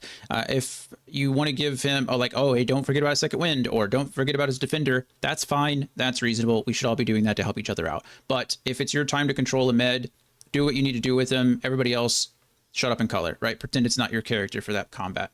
That'll make things go faster. So that covers Ahmed. And that covers level ups, except for Bernadette. Bernadette, what did we decide for Bard spell, level 4 Bard spell? Um, heck. Oh, I didn't. Ah, I picked the wrong spell. Hold on. Okay, no worries. Keep thinking about it. We'll deal with it. Sorry. It's fine. We'll deal with it later. So, I think that covers pretty much everything that I wanted to talk about. I know it's been an hour and a half, so I appreciate your patience, but we got a lot of that admin stuff out of the way. We need to do some more last minute admin stuff, some last minute follow up. So, in order to do that, though, let's go ahead and summarize the last chapter, right? The last session. So, you guys were in Greenfast, excuse me. You guys were sent there to go track down Pharaoh as well as Lord Vialis. Assuming that he was involved in some cult activity, you confirmed that and decided to seek him out. So you entered this ruined tower that he was apparently using as a base of operations. He was telling the villagers that he was rebuilding it as like a new estate, but the truth is that it was a front for cult activity. So you scoured the dungeons, the lower levels of the tower, and discovered that it was being used as a temple. That slaves and other prisoners were being taken there. Some of it were being sacrificed in some kind of odd communication ritual or summoning ritual. It was a little unclear, but it did appear that the spell was meant to contact or pull something from another plane of existence. Based on your experience so far, you know that has been a trend with a lot of these people lately. You've discovered, well, the Lich was pulled over from another plane of existence. This plague that has been spreading across Faerun appears to be tied to other planes of existence, or the weakening in that barrier between planes of existence. So it all kind of checks out that this ritual or this spell was probably being used at least for the same purposes. So you saved the villagers, a few of them. I think there were like 6 in total, including young Fargo as well as the Mayor Kara's sister. You found Vekin. I think that's the one. You found Vekin in there as well. And he was willing to lead the villagers back out to Greenfast and kind of get them there. So you ended up meeting Lord Vialis finally. I want to apologize for that fight. I was trying to rush it. That's truth be told. I was trying to finish the session that day. Lord Vialis should have been not a bigger threat. I think I used his spells fine. A couple of you almost died to Cone of Cold, so I wasn't too upset about that. But he was supposed to have more dialogue. He was supposed to like kind of mess with you a bit. There was supposed to be a little bit more play and like give and take, and it was supposed to be a little bit more dramatic rather than just like this big bad mage that was just shooting spells at you and wasn't that big of a deal, or didn't seem like that big of a deal. So I don't want apologize. to be offensive, but it did seem a little lax Yeah. compared to what I was expecting. No, I agree with you. It was entirely anticlimactic, and that's my fault. Which is why I'm apologizing for it. huge disappointment. It was just not what I was expecting. Yeah, no, I don't blame you. I wasn't expecting it either. I had a plan. I had things written out. I had dialogue. I had like exposition and explanation and all kinds of that stuff. But again, because combat was taking longer for us, and I was trying to finish the chapter that session, because I think I'd said, "Oh, we should be done this session" like 3 times at that point. It was like, okay, well, it's just never happening. I just pushed it, and I shouldn't have. Again, I apologize. So we're gonna, I'll fix that in the future. I'll try to make that better. And I think again, speeding up combat and things like that will give us a little bit more time. But we ran like 45 minutes over last session as well, just trying again to wrap everything up. I think in the future I'll slow things down. If we need to extend another session, we'll do it. My whole thing is that I'm not trying to bore you guys, right? Like I don't want to drag things on, but I think in this case I erred too far on the side of caution, and it ended up having the opposite effect where it just didn't feel impactful. So you all should feel good about the fact that you eliminated Lord Vialis. He was a threat. He was, in fact, trying to essentially get to the point of sacrificing all of Greenfast, all of the villagers of Greenfast to this cause, to essentially open up a barrier to another location and essentially turn Greenfast into another point of plague spreading.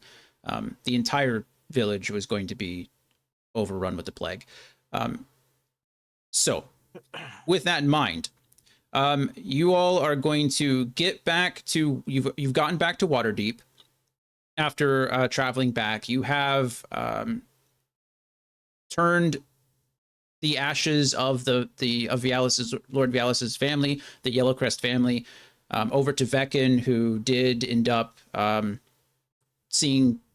I don't remember whether he like spread the ashes or whether he buried them. Regardless, the quick little ceremony, the quick words were enough, and the spirits of the Yellowcrest family were released. And not only that, but they also welcomed Sarah's spirit with them as a member of the family, and so they all walked off together. So it was a very it was not only important to the grand scheme of things, but it was also important to the spirit of Sarah, to the Yellowcrest family, to Vecin as well. Vecin has become essentially a lifelong ally to you all. You have sent, as a party, you all have sent word to Candlekeep, to Vazir Og, and to Janusi, advising them of what was happening. And a reply came quickly, essentially, after you relayed what the tower, what the dungeons, what the temple was being used for. Janusi and Vazir Og decided to send a team of researchers, a team of other lore keepers, or lore seekers, excuse me, and readers to Waterdeep to further investigate the temple and to find anything out. So over the course of time, you were essentially instructed to aid the investigators, to aid the other lore seekers and the readers as best as you could. So you spent the next couple of weeks both in and out of Waterdeep, and in and out of Greenfast, and in and out of that temple. And that is where you discovered essentially the overarching plan.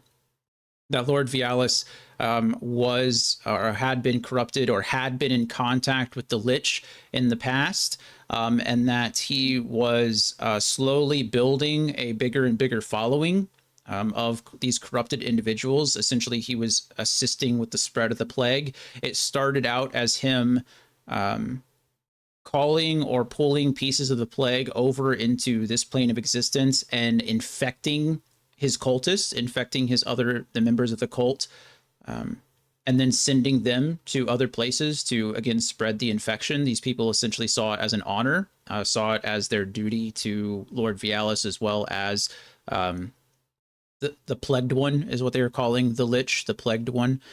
He has a name. I don't know if I've mentioned it before. I think I have, but in the case that I haven't, we're not going to do it just yet. So it started out as that, which is where a lot of the people in Greenfast confirmed that they were seeing a lot of traveling, right? If you recall, I think the mayor mentioned it, and I think Old Fargo mentioned it as well, as they've had a lot of visitors in the past. They've never seen people that have come and gone. Ahmed confirmed it as well, is that some of these cult members, these robed individuals, would come and they'd be, they'd be with Farrell for a couple days and they'd never be seen again. That's essentially what was going on, is they were spreading the plague individually through these cultists. However, Lord Vialis was not pleased with the speed in which things were going. So he decided to ramp it up a bit. And that's where you started getting, in the last few months, in the last 6 months or so, villagers kind of started to disappear. The mayor's daughter was kind of convinced to join Lord Vialis, and she fell in love with him. She had a crush on him, thought he was the best thing ever. He was a very charismatic leader. The bald man. Yeah. Well, it was one of those things. Greenfast isn't the biggest town, so he was able to use riches. He was able to use, promises of traveling the world and promises of riches and fortunes and getting out of Greenfast and all kinds of things to kind of woo people off the trade road, out of Greenfast. Fargo Jr. actually, he was in love with the mayor's sister.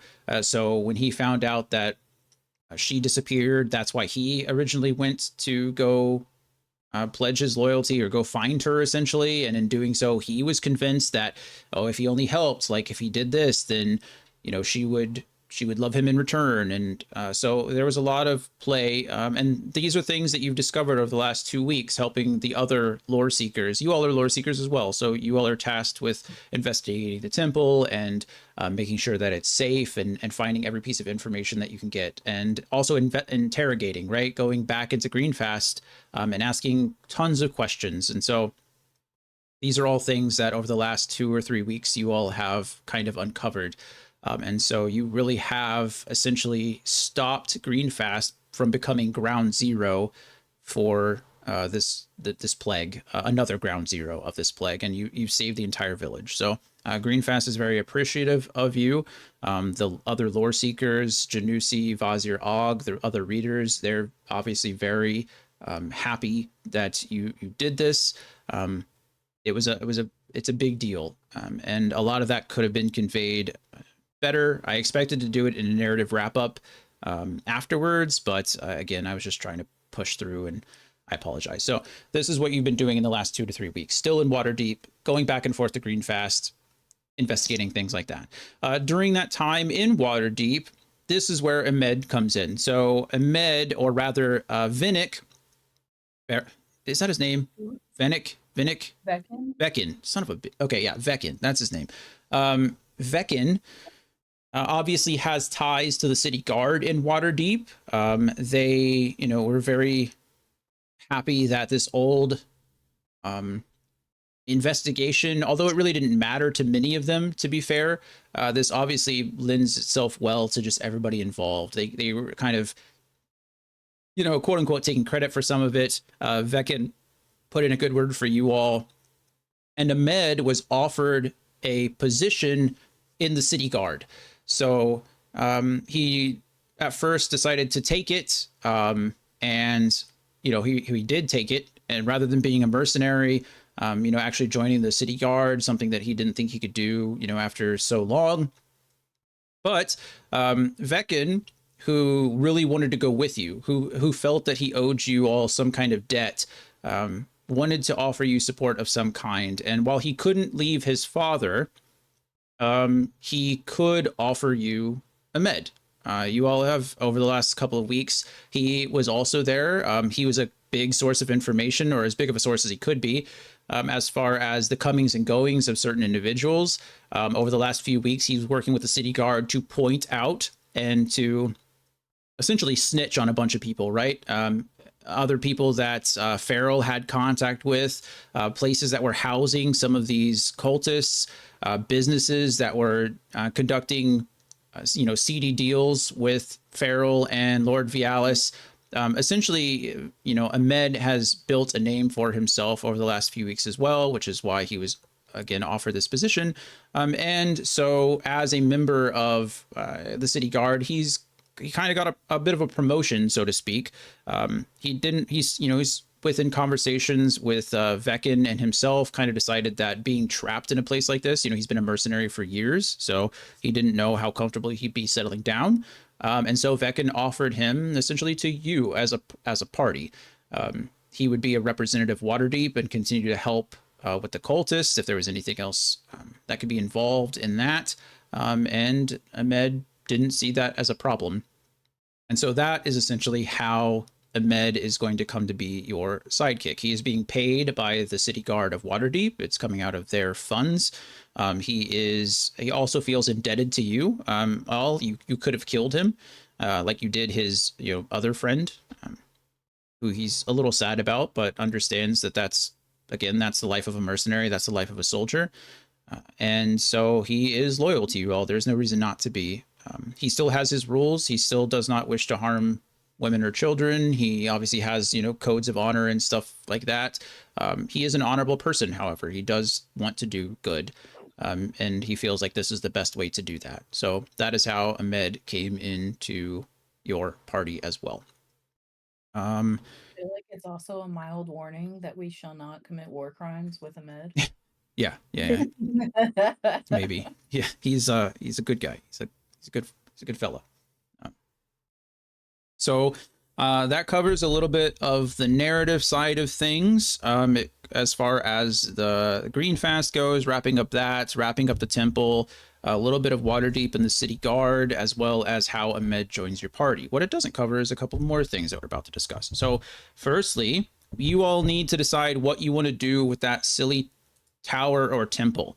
After it's been scoured over the last few weeks of you all doing research, of the lore keepers essentially going in and removing a bunch of tomes. A lot of these lore seekers are, so many books essentially and scrolls are being taken and cataloged and sent back to Candlekeep for further study and just for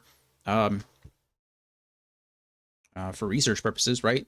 We mentioned before there was a couple of individual books and tomes, and there was a library inside the temple that you all looked through. And a lot of those books are being sent back to Candlekeep for everyone's safety, really. A lot of them contain some pretty dark and scary things, so they're confiscating those. However, the temple is sound. You all saw it. There's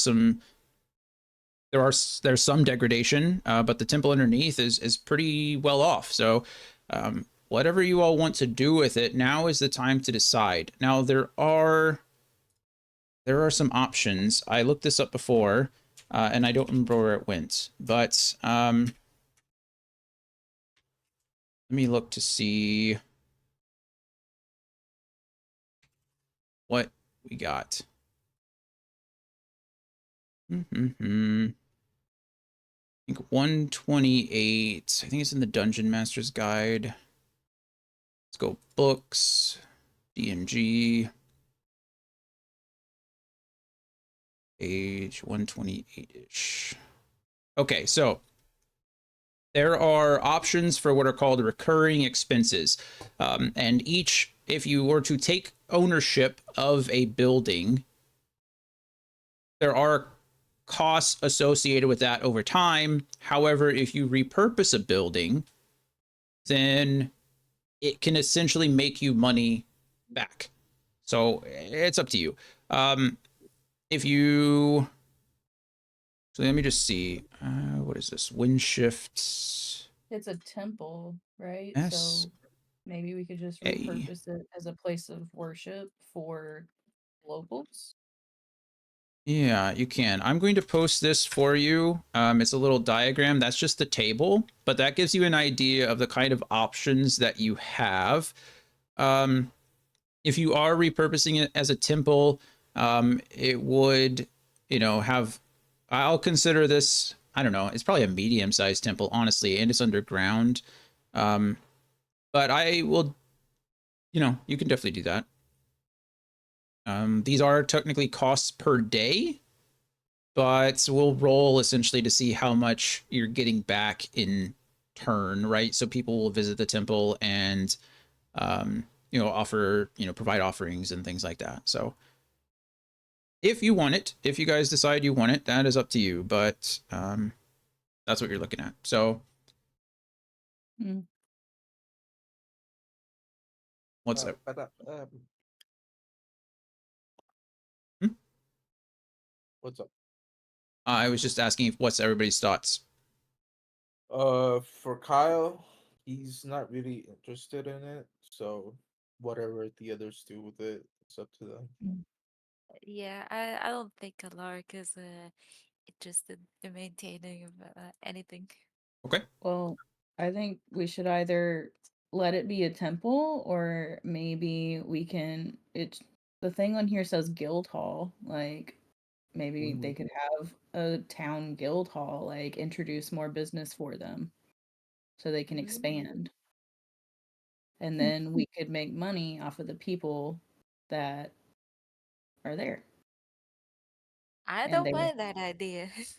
Yeah. so a town guild hall so they can expand their trade and we have a place to go to get our stuff built or fixed for a discount. Yes. What do you think, DM? That's fine. It's going to cost you that 5 gold pieces per day. So 150 gold pieces per month, essentially, will cover the skilled hirelings and the untrained hirelings. And then essentially what happens is during downtime activities, you would roll a percentile dice. So it'd be a D100 plus the number of days that you've been, or that you're focusing on, or that it's, been involved with, and then things would happen. So I can send you. That's on DMG page 129 actually. So I think if you're on 126, I think is what I sent you, but 129 is where the other table is, and the options are either you pay 1.5 times the business maintenance cost for each of the days. You must pay the business full maintenance cost for each of the days. You pay half. Um, the business covers its own maintenance cost, and then it just goes up from there. It earns. So, Hmm. I'll give 80 gold in a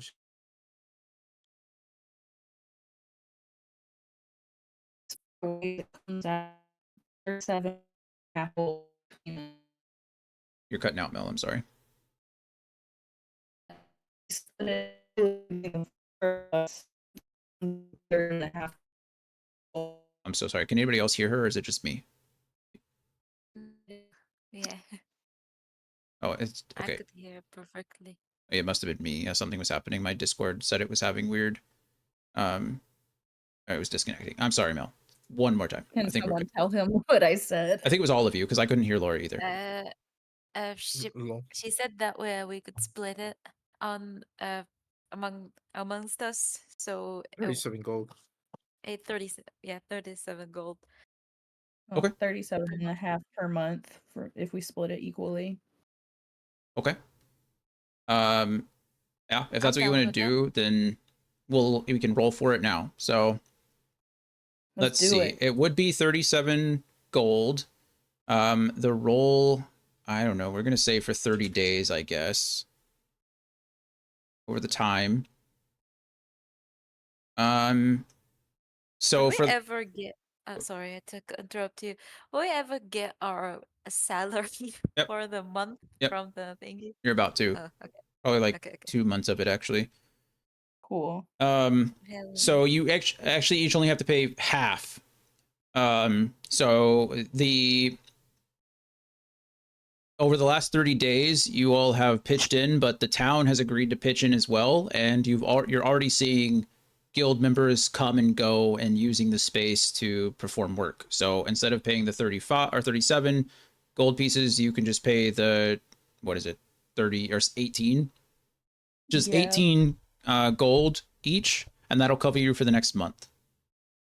I gotta find my currency on the app. Yeah, I think it's under like inventory or something. Okay, let me find. I That being did. said, it has been another month, so to speak. So each of you can add 400 gold pieces to your inventories. Okay. Okay, thank you. Mm-hmm. Plus 400 and then minus you said 18 or 18. 18. all right. So Of the 400 for Alaric and Kyle, 200 of it is coming from your Lore Seeker pay, right? And then the other 200 is going to be coming from the Shadow Peaks or the Tooth Peaks, Toothless Peaks. What is it called? I don't remember what it's called. The Cloud Peaks. I've already forgotten. The mines. Yeah, You the mean the the mine? mines. I just call it the mines. The mines it is. Yeah, Yeah. from Vermeon, whatever mines those are. That's in my other notebook. Yeah. I've since switched to a different one. For Kiara and Cole, 200 of it is also going to come from your Lore Seeker pay. However, I need each of you to come up with another reason why you would earn 200 gold. You don't have the gold from the mines that the other two have. So I don't care if you come up with it together. I just need you to come up with something. Why would you be receiving an additional 200 gold pieces? My continued support and ability to create armor and weapons for anyone in the city that needs it. That sounds fantastic. That being said, that would take a lot of time. It has to be I'm some so kind of skilled that pass. it takes half the time that it normally would for somebody. Right. How about we add them to the contract of our mining business? I don't think that could happen. Like in a short time. I No? mean, technically, you guys own a portion of it, right? And of the people who Yeah. own a portion of it, I think 3 of them are dead or missing. So they're getting our extra So stuff. for It now, was in Emmy and Evie's will. to gift it to 2 people they didn't know, that makes sense. For them My- to use our funds as they see fit Yeah. to help better the party. Right. Yeah. We'll go ahead with the mine excuse now, but by the time we get paid the next time, I need each of you to think of something. Maybe it's I was gonna say that it's a contract mainly for Kiara because of she could use the mining material that we receive from the business. sure, yeah. And she could use that as a material to make her weapons and other stuff. Yeah. So it's like a business essentially contract. I don't disagree. I mean, if that's just what you want to say, that you all, invite them in kind of thing, that's fine. If you don't want to buy into the mine, then think of something else. Okay? Sure. For Kiara and Cole. If you just want to buy into the mine, we'll do that as well. So yeah, each of you get the 400 gold pieces minus the 18 for expenses from the temple now, which I guess we're turning the temple into a guild hall. So yeah, there we go. So that covers that. Now we get to the other fun part. You've had a month, give or take, in Waterdeep. So I need downtime from each of you. You now have essentially an extra 400 gold. I'm going to give you an additional 200 gold on top of that. Call it a bonus from the people of Greenfast. They were very happy that you were able to assist them. 200 gold each of us. Each of you are getting an additional 200 gold. Yeah. Partially because I can't remember whether I paid you in between or after the last chapter too. So I'm trying to think. I don't remember if I paid you for the month the last time. So I'm essentially just averaging it out. Instead of giving you a full month, I'm giving you half of that. So there you go. Now you just received an additional 200 gold. So you're up 600 gold from where you were about 20 minutes ago. And you have a month of downtime inside. Yeah, 600 gold total. 200 from your job, 200 from the mines, 200 bonus because I care about you. And you have a month. So now is the time where if you're trying to bank money, you bank money. If you're trying to look for magical items, look for magical items. If you're trying to do a downtime activity, you can get more out of your downtime activity if you're paying for it. So Okay. that's what. I have to go read through my notes once I figure out where everything is. Yeah. How many weeks in a month? 4. Okay. There are 3. I'm sorry. No, I lied to you. There are 3 10 days in a D&D month. So Yeah, 3. Yeah. 10 day I call it a week. So Okay. So yeah, 3. it's easy for me to understand it that way. But okay. Because I might try to continue learning a language, but also look for magic items. Yeah. Oh shit, that too. I need to add that for my prisoners thing. If you want to. Yeah. So take a few minutes if you want. If anybody knows what they want to do in the next 3 10 days, then let me know and we'll just calculate it out. If you need a couple minutes, look over your list of items that you might want to buy or look for, and then we'll roll for those as well. So Somewhere in my character sheet, I have stuff written about like progress on creating a weapon and things I'm looking for. I'm having trouble finding it on the app. Sorry. No, you're fine. No pressure. Oh, you sent me a screenshot. Maybe I can see it from there. Trying to also find some suggestions for hexblade magic items Yep. I could use. Where the frick?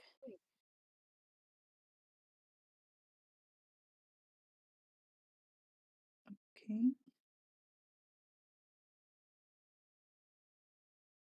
You said 3 10 days? 3 10 days, correct. Okay. Okay. Let's see. I'm at 60 days then. Okay, so you're just going to spend the Wow. whole time working on your poisoner's kit? I mean, I'm not looking for items, to be honest. Okay, no, that's fine. Okay. Uh, uh, uh, uh, uh, uh. How many days do I need? 250? Days? No. Pretty sure it's I 300, think 250. you get confused with that all the time. I think you keep adding things to the number. I keep telling you that it's way lower than you think it is. Right? It's training. It costs you a number of work weeks equal to your intelligence modifier, which for you, or I'm sorry, equal of work weeks minus your 10 work weeks minus your intelligence modifier, which is 2. So it took you 8 work weeks. So the maximum amount of time for that poisoner's kit is 80 days. Oh, cool. Okay. So if you're at 60 something, then you have 18 days left. If you would like to pay the additional gold, I will let you finish your poisoner's kit and move on with something else. Uh, to like get training in Waterdeep, something like that. Whatever you want. I mean, right now, no. Essentially, you're just paying the extra gold to essentially accelerate the process, right? You're spending a little extra time. You're spending a little extra of your money using the resources that are in Waterdeep, buying other, back market poisons and stuff like that. So essentially, how many days do you have left? I need 20 days left. So if you spend an additional 50 gold pieces right now, you can finish being proficient in your poisoner's kit. Sick. I'll do that. Okay, perfect.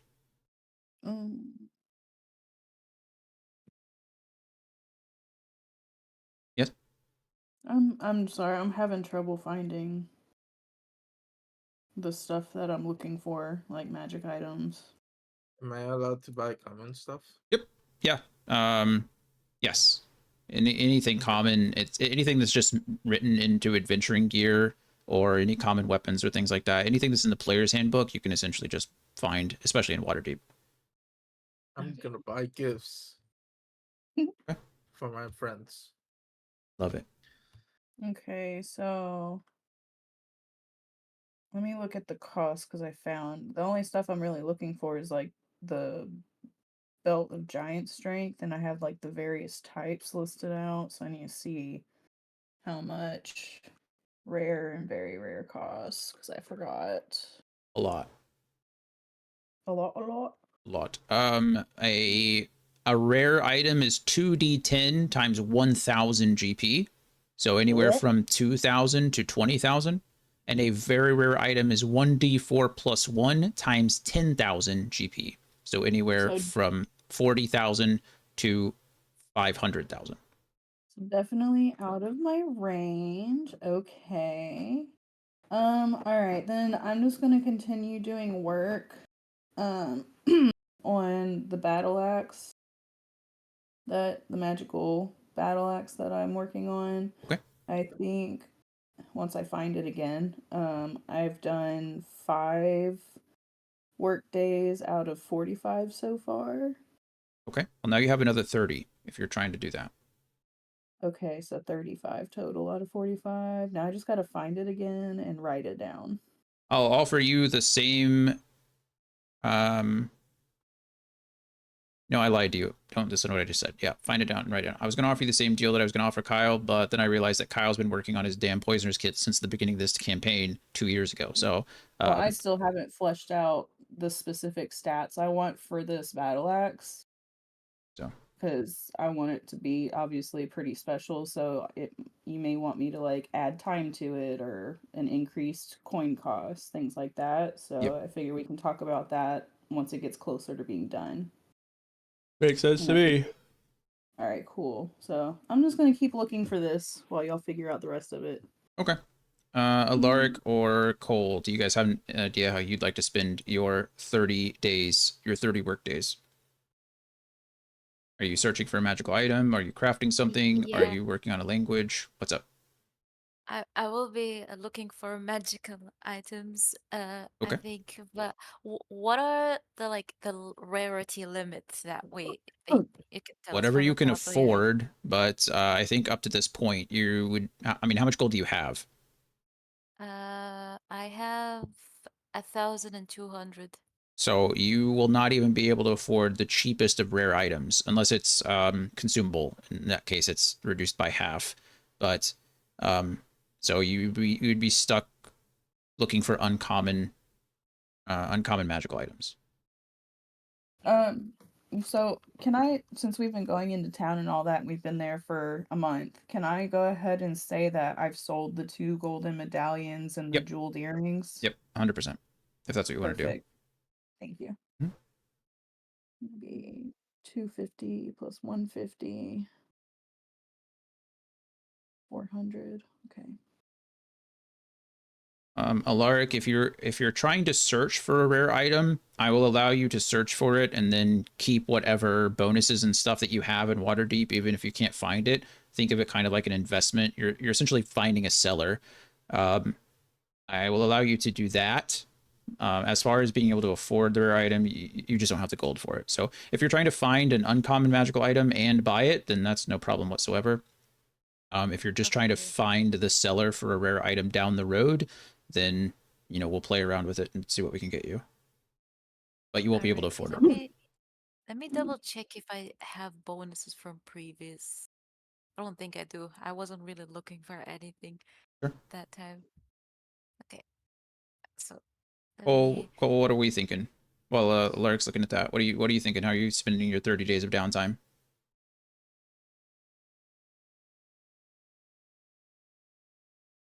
Uh, I guess I can make more scrolls.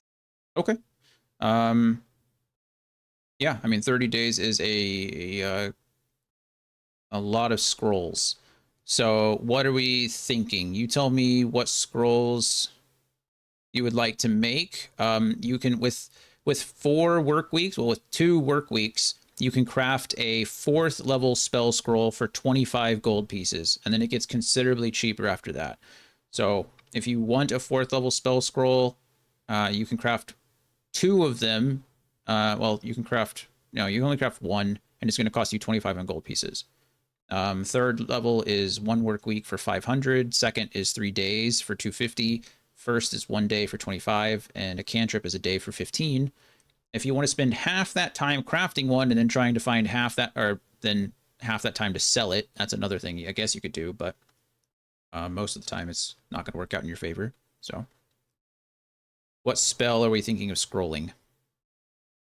Scribing. Scrolling sounds funner, though.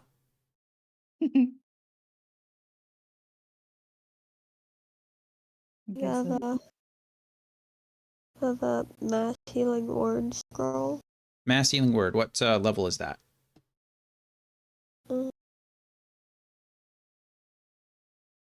Wait, it has to be the spells that are in my spell slot, right? You do have to know the spell in order to scribe it, yes, or have a copy of it. You can copy it technically, but in this case, you don't. So known, not equipped. correct. Not from your list, but you do have to know it. So mass I healing know. word is a 3rd level spell. Yeah, I know that spell. You do know it? Uh-huh. Okay. Then it will take you 1 work week and will cost you 500 gold pieces. Technically, you can craft 3 of those if you want, but it's going to be 1,500 gold pieces. Do you want to do 1, 2, 3? I'll do 3. Okay. Then you're going to have 3 mass healing word spell scrolls, and it will cost you 1,500 gold pieces. Okay. That's nothing for the sugar mommy of the group. Oh no, she's spending a bit more than she's saving with Cole. I Cole know. seems to be the spender of this side. Well, he's a bougie bitch, so Apparently. of course. Apparently so. Yeah. Okay, perfect. So Cole has his 3 spell scrolls, which is great. Kyle is proficient in a poisoner's kit. He took advantage of the vast information and kind of the back alley information of Waterdeep to go ahead and accelerate his poisoner kit learning. Paid a little bit extra for it, but it worked out for him in the end. Kiara has spent the last 10 days, the last 30 work days, again, crafting and planning and structuring her idea of, a perfect weapon or as close to it as she can get. And Alaric is doing some item hunting, kind of getting the feel Yeah. of things. So what do we do? I I think I do know what items I'm looking for, Yep. like in this month. I'm trying to look for adamantine armor, medium, like, and maybe cloak of protection. If you just find me the ore, I can make it for you. Okay, let's I see. don't have ore. Well, Maybe damn. buy ore. Maybe look for ores. I mean, don't you guys own a mine? Is it adamantine? It's I don't platinum. think it is. A little No, bit it's different. not adamantine. Which armor are you looking for? uh, a breastplate, a medium. Okay. So let's see. That's I think adamantine armor in general is an uncommon item, but a breastplate Yeah. typically costs 400 gold pieces, so we have to add that on there, which will bring your total to 800 gold pieces if you wish to buy that.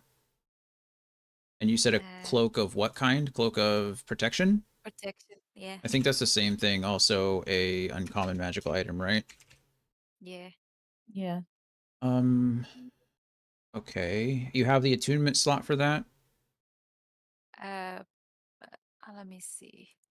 I know Uh, adamantine armor I don't think requires any attunement, but I know that cloak of protection does. I'm removing a cloak of elven kind. I could either sell it or Oh, see if anybody of party wants to use it. okay. So first, let us go ahead and first you do find it. It's going to cost you 200 gold pieces.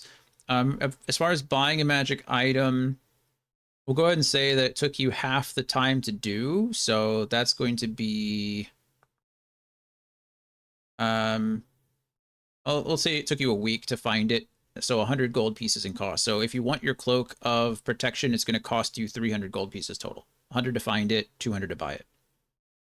Yeah, let me deduct that real quick. Okay. And then if we're trying to sell a magical item, We're trying to find or sell your Cloak of Elven Kind.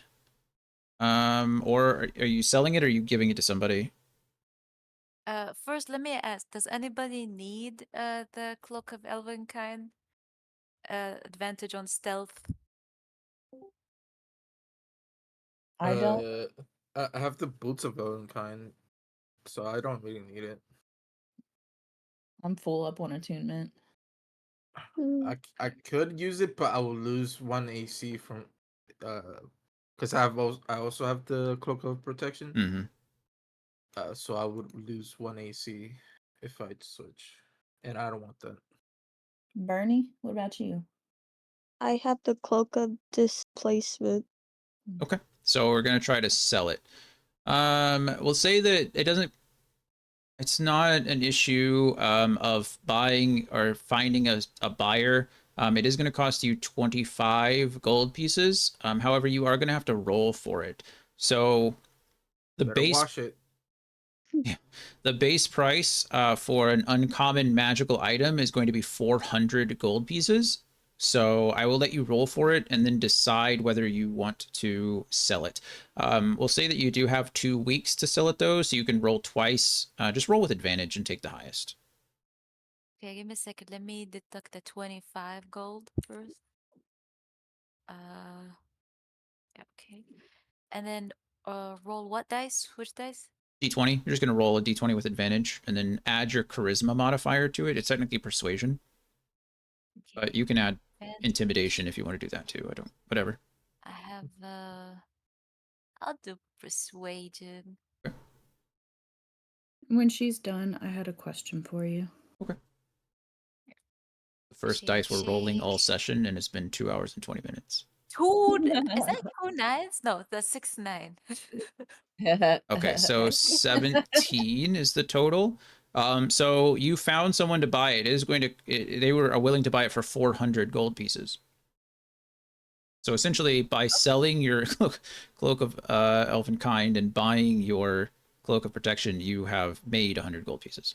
So, well, just Sold. about 70. Okay. I guess you made 75 gold pieces because it cost you 25 to track them down. Yeah. We love the profit. Yeah. Uh-huh. All right. Give me a second. Let me do Perfect. all the checks. Mel, you had a question?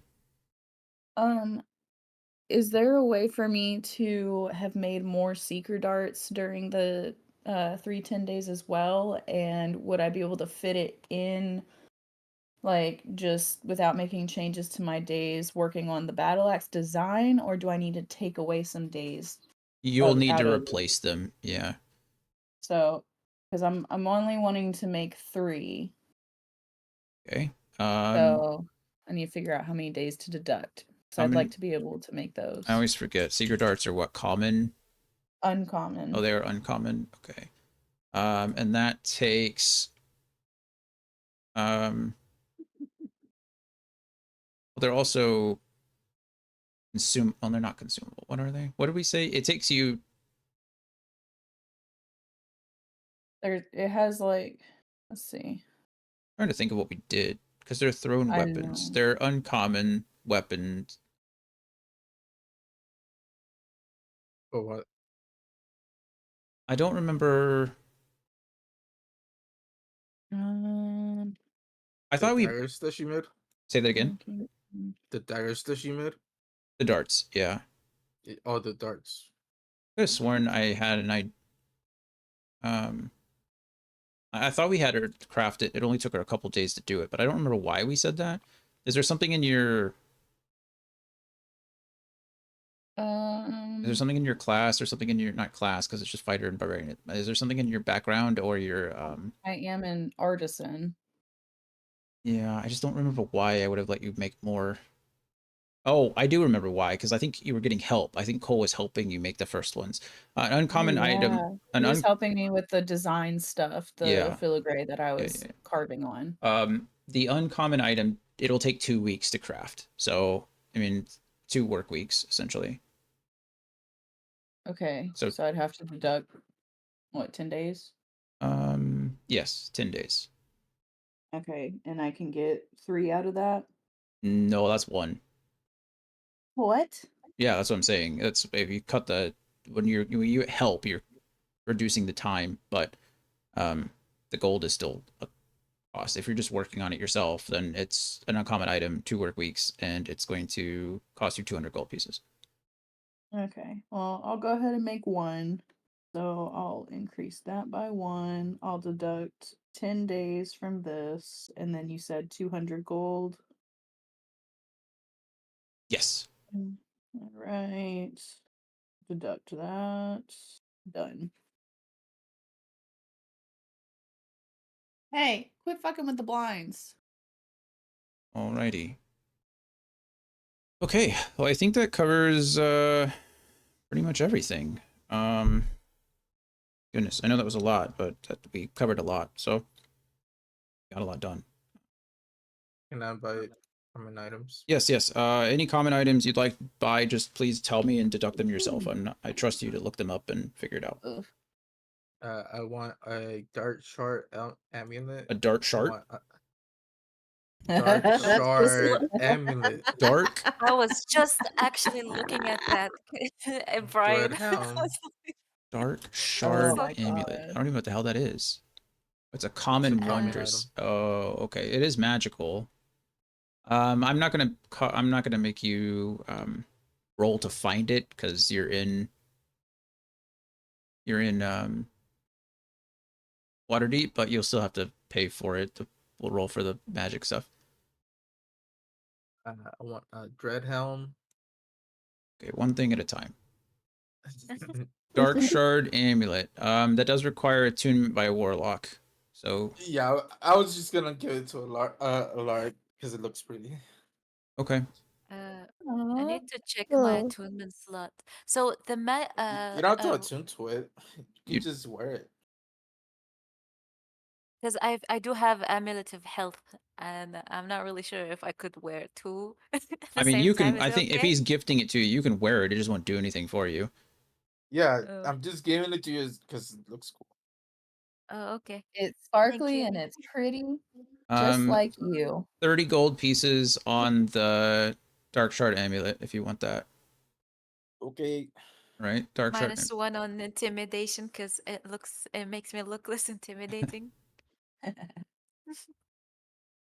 don't Also, know. Mr. T wears a shit ton of necklaces and he looks pretty intimidating at times.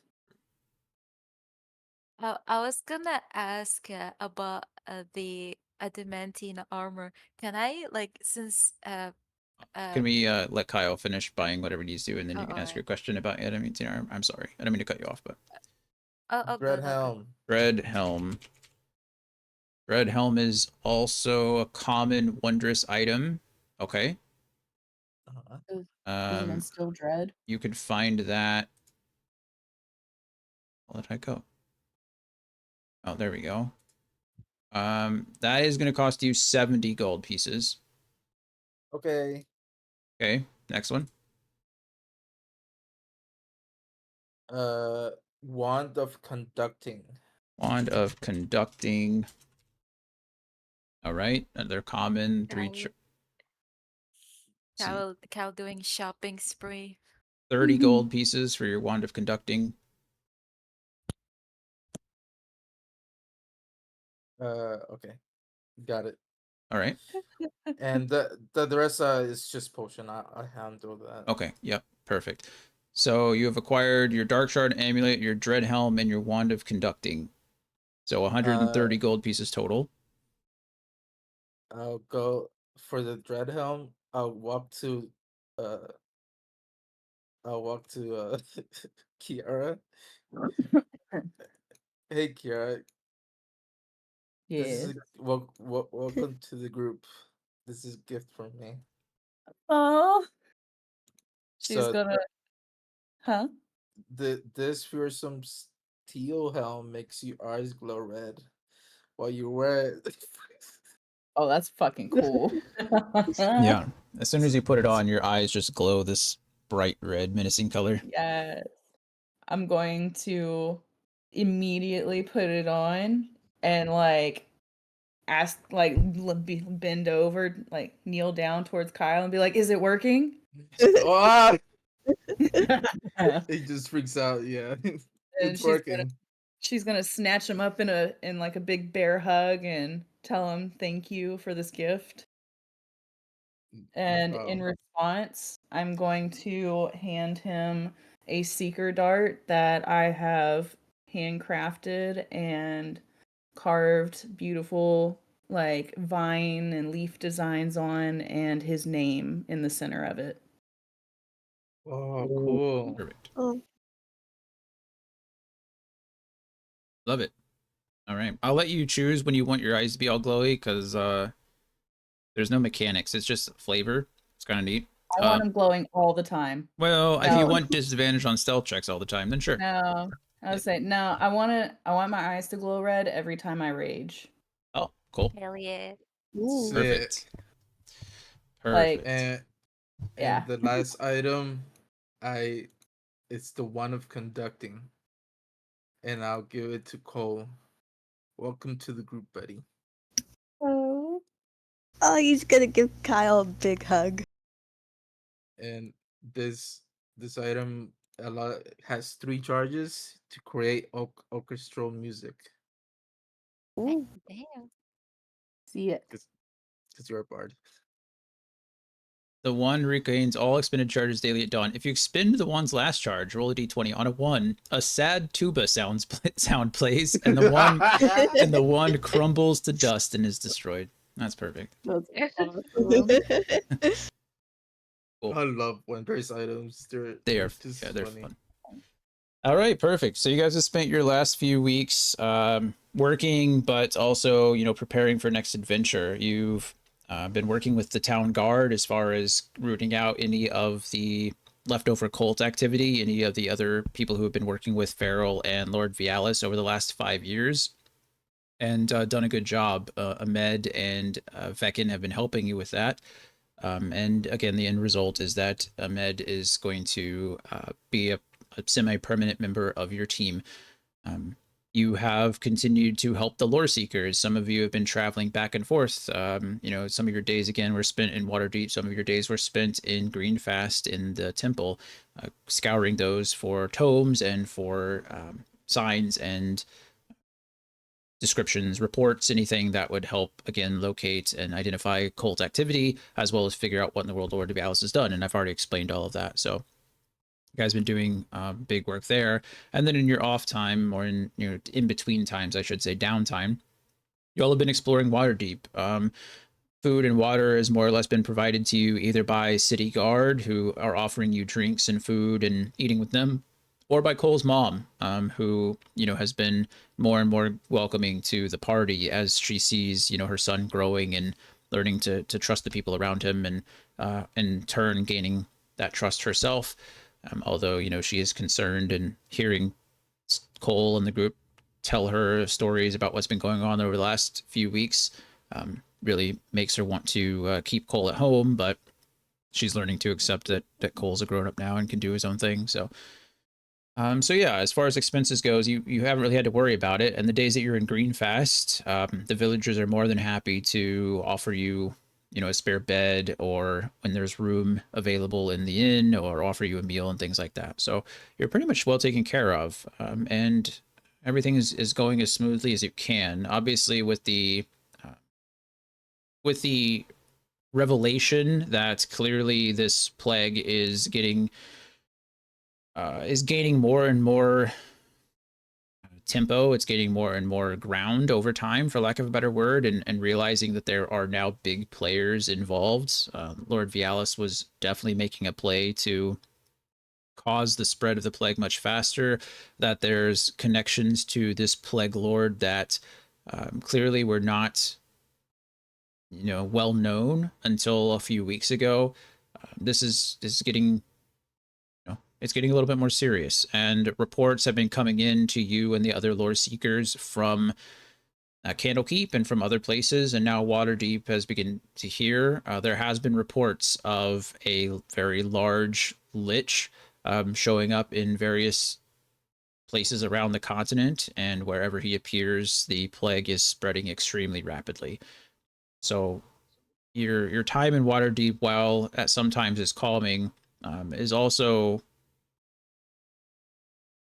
it's also an indication that life is about to get a lot harder for all of you, and maybe a lot harder for Faerun as a whole, unless the source of this plague can be stopped, unless we can figure out, and unless you all can root out all of the players involved and eventually find out where this plagued one or this plagued lord is hiding or keeping himself, or maybe just running into him again. But at the same time, Kyle and Alaric, you are very well aware that even in your current condition, even in the little bit more experience and a little bit more knowledge that you've gained since the last time you faced him, you all are still not there yet, and it would require more than just the 4 of you, 5 in this case now with the med. It would take more than the 5 of you to defeat him again, and finding more allies, developing relationships with the city guard of Waterdeep is certainly helping. Gaining allies across Faerun is certainly helping, but it's not enough yet, and so that is always on the horizon, so to speak. However, as I mentioned, about a month, or you have spent about a month here doing all of this stuff. The temple has essentially been completely cleared out and has been handed over to you all, or under the care of Greenfast. Bless And did you say bless you? Are you here? Bernadette. Oh. sneezed. Bless you. Yeah. I didn't hear the sneeze. Sorry, I have a little cold. No, don't have to apologize. I just didn't hear it. All I heard was bless you, and I thought she was talking to her cat for a second. So, That's fair. That's a fair assessment. Yeah. So after essentially the temple has been cleared out, and Greenfast has offered it to you all, or offered you a role in it, you've decided to turn it into a guild hall of sorts, a place where some people can come. Greenfast can continue to expand, maybe put that to good use. And so that'll be yours for the time being. Essentially, now every time, I don't care who reminds me, somebody needs to remind me. Every time you guys get paid per month, we need to roll to see how much you guys are paying towards the guild hall, or receiving from the guild hall. It'll just depend on your rolls, and we'll just roll it every 30 days like we did this time. If we forget, then we'll roll it for 60 days or 90 days or so on until we figure it out. But that's pretty much it as far as that. So as things are starting to wind down, as the cult's presence in Waterdeep has been all but rooted out, to the best of your knowledge, as the lore seekers are leaving Greenfast and heading to other locations per their orders, you all receive a letter from Vazir Og with more or less your next assignment. You have been instructed that another avowed, or another lore seeker from Candlekeep, and I'd love to tell you what his name is, except that I forgot to give him one, so give me a second. Let's figure that out. His name is Fred, short for Frederick. Frederick. Steve. Fredithan? Steve. Fredithan. Don't tempt us with a good time, my dude. His name is Fredithan. Where is it? All right, here we go. Boom.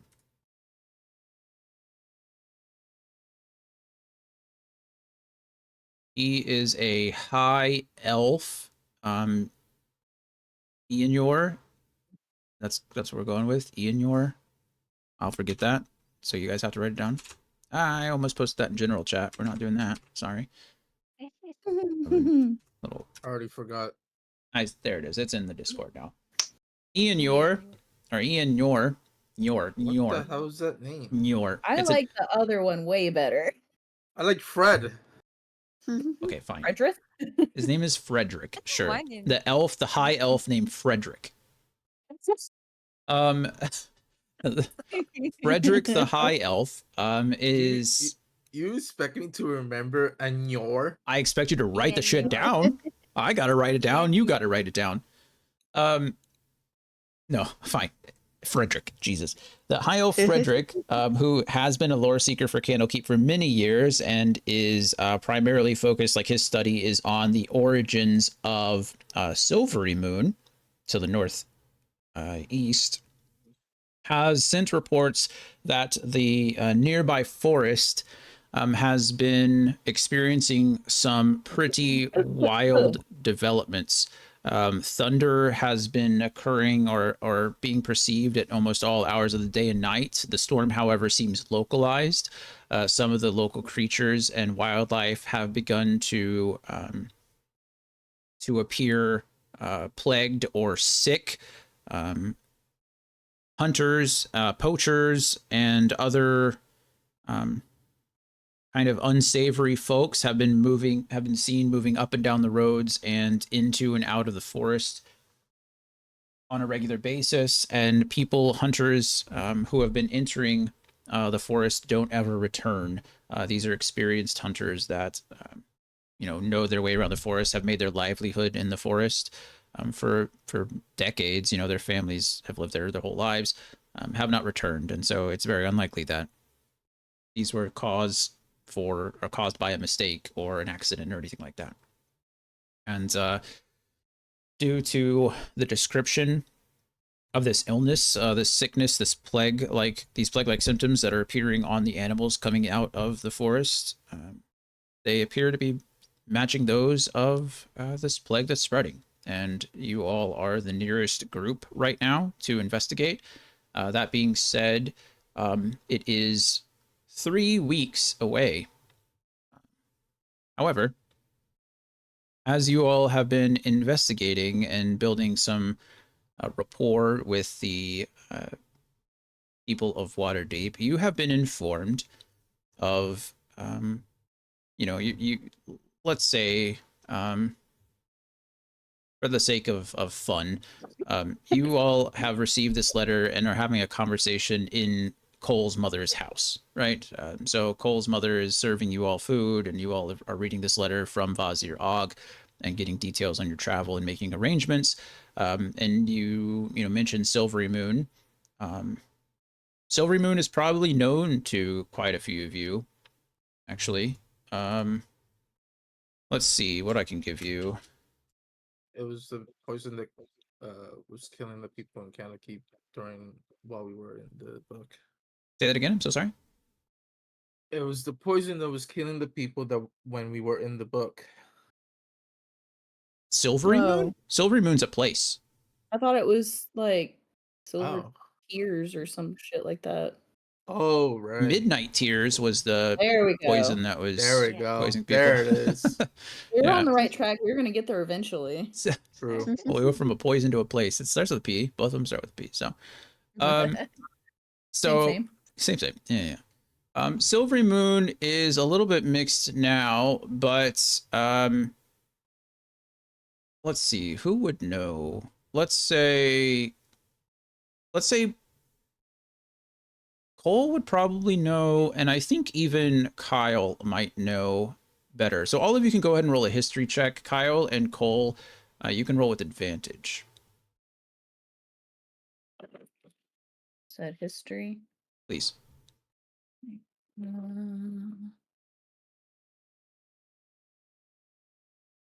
Where? Oh, where? Yikes. Oh, shit. It get all the bad Wow. rolls out. Mm, You see, Look the dice. at that nat at least- 20. Colin got that 20. So yeah, go ahead, Alaric. Did you roll? I didn't see it if you did. I was gonna say, are we all rolling for history? Yeah. Yeah. Cole and Kyle just got advantage. Okay. Are you're just, oh yeah, you're a human. I couldn't remember whether you were half elf or not, but you're human. Human. You're the variant type. Mine is. I don't know my history, but try. That's all right. And apparently no one else does either except for Cole. Here are Yeah, worries no, about no, the you should- present. All right. Yeah, you guys are well, good thing Cole is here and Cole's mother is here. With a nat 20, you guys actually can recall at least a conversation between Cole and his mother. You figure out that Silvery Moon is a pretty popular place, especially with the elves. It was ruled for centuries by High Lady Alustriel Silverhand, as well as, or rather, I'm sorry, she was a powerful wizard, and she was one of the Seven Sisters. The Seven Sisters, if you guys aren't familiar, are super important to D&D lore. They are immortal women. they are called the Chosen of Mistra. They are anchors to this world, essentially after the collapse, or after the cataclysm that removed magic from the world of Faerun when Mistra came back, if you recall. She created these anchors in the world of Faerun to bind magic to the place. And the Seven Sisters are essentially the daughters of Mistra. They are part of that anchor. And good old Alustriel, Silverhand, was one of them. She's incredibly strong.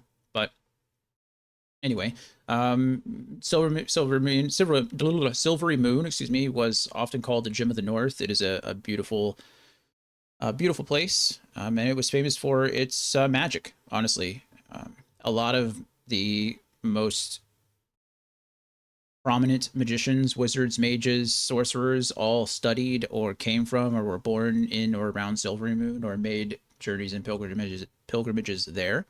And it is known for what a structure called the Moon Bridge that was created entirely by magic. It's one of the only such things in Faerun. So it is a very prominent place.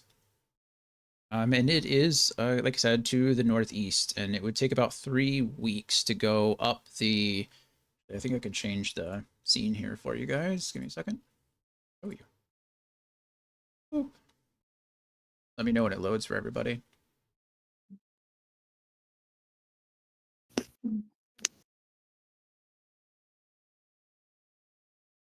It it's there. You can see it. I can see Everybody the can see map. it. I know Yeah. sometimes it takes a bit to load. Okay, so we're going to zoom in. You guys are here in Waterdeep. And then Silvery Moon is all the way up here. So going up the long road and taking a trail or road to the east called the Evermore Way, following bits and pieces of the Desarin River and along the Evermores, you are trying to get to a place called Oliston's Hold. But yeah, as I said, that's a 3-week travel. But in discussing this around Cole's mother mentions that there may be another way. However, it's she's unsure whether it's reliable.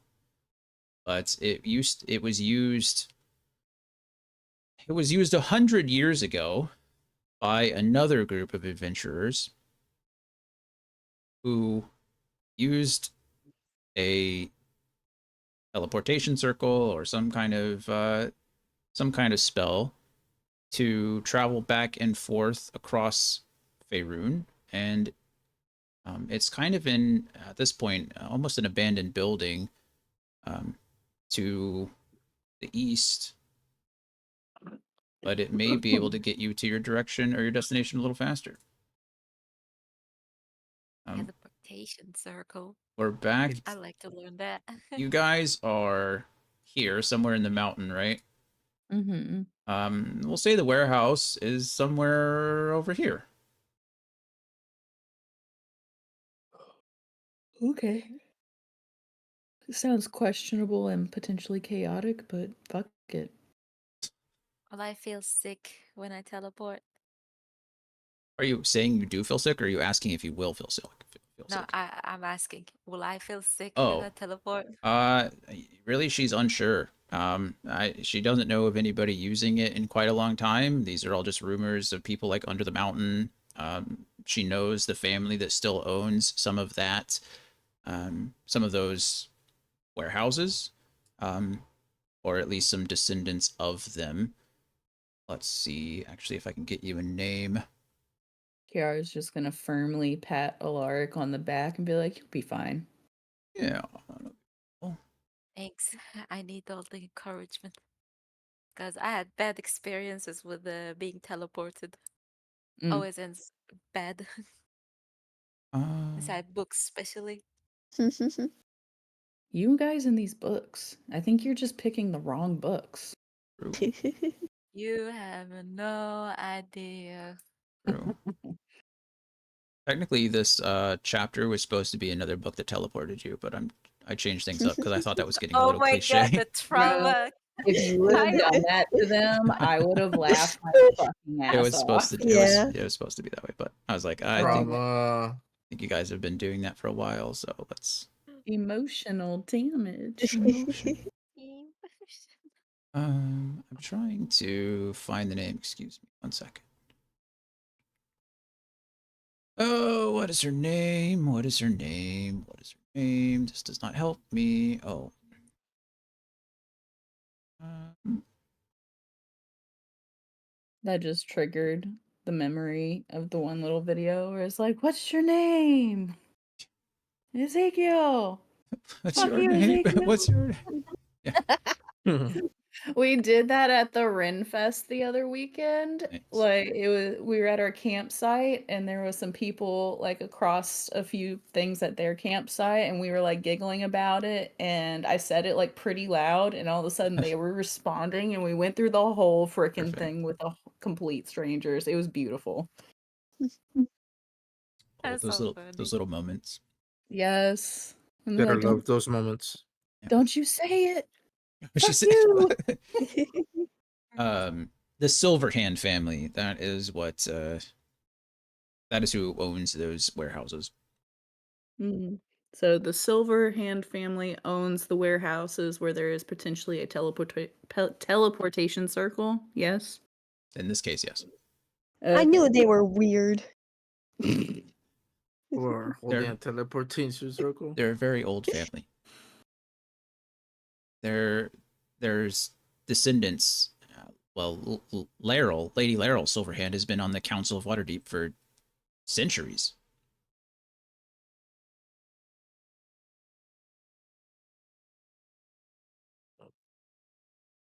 Interesting. Do we Hmm. need to talk to her first before we take this teleportation circle?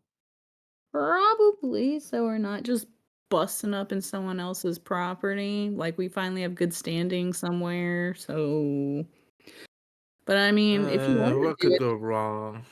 if you want to do it the easy way, I can bust Would open the door pretty easily. would she and Cole's mom know each other? Oh my goodness, if they're like gossip buddies, She Aunties. knows it's Tea of and her. spill it. She goes on to say that there's rumors that Lady Laryl is one of the Seven Sisters. Um, Oh, so her, as far as knowing her, she knows, everyone knows of her. Most of the Elven race would know of Laryl Silverhand. She's a human, but she's also immortal. So it, she's been around for a very long time. She's not always in Waterdeep. Sometimes, like I said, mentioned, she's been on the council for a very long time, but she's usually only called when something is happening. Again, she says that the last time I think that Lady Laryl was really in Waterdeep regularly and sitting on the council was 100 years ago or so, when there was another threat to the world. Right now, like Kyle thinks he wonders what would kill an immortal. I'll Great be right question. back. Mistra divinely just plucks that thought out of his brain Yeah, it's and tosses it into the abyss. a, I start having a seizure. it's a fleeting thought. Fudge. Well, Yeah. where could we meet this person? She doesn't know. I mean, she can take you to there might be people around the warehouse that have answers. Oh, true. She, she doesn't know how to get into contact with them as a whole. However, as Thought she lived next door, Mom. She lives in the apartment in the upper level. I think this Early. building here, C70, I think that is um a palace. I think that's Pierre Giron's palace, where the council meets when they need to. And Lady Laryl Silverhand Arunson is actually her current name. She did marry, but she is called, the Lady of Waterdeep. But as I mentioned, she's not always in Waterdeep. So up to you whether you want to try to track her down, or anyone that might help, or you just go to the warehouse.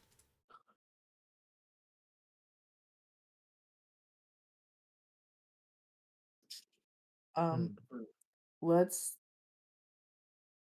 I let's I should point go. this out real quick. I'm sorry. I'm being a little I'm not giving her as much credit as I probably should. She is currently considered the open lord of Waterdeep. She is like, for all intents and purposes, the overarching ruler. She doesn't deal with like day She's to day. queen. Yeah, she doesn't really do much of the day to day operations, but Queen. she is the ruler, I guess you call it, Waterdeep, whatever they have. Um, and I actually don't know much about her husband. I He is feel like it considered wouldn't the be As you too hard should. to track her down then. Yeah, If he she is the Lord. Um, he is the Lord Mage and the Lord of Waterdeep. So, He's the lich.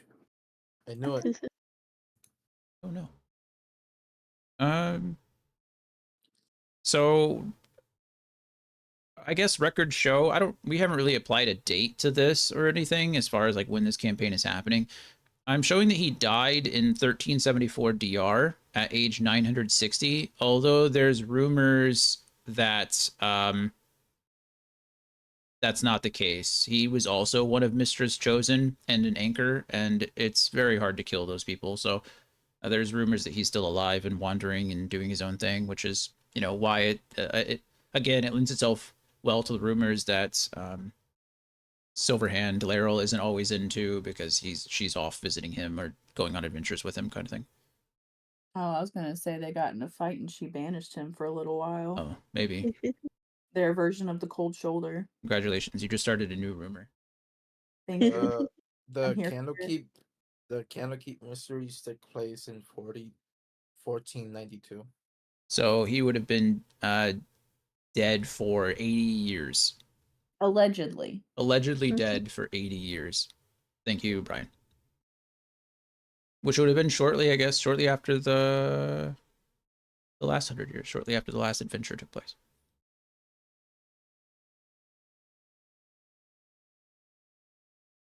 Alright, well, if she's this important, like it should not be that hard to find her. So, Surely. and okay, so the warehouses you said were here. Mhm. And where is the council? Okay, so let's just, are there tunnels that go through? Yeah.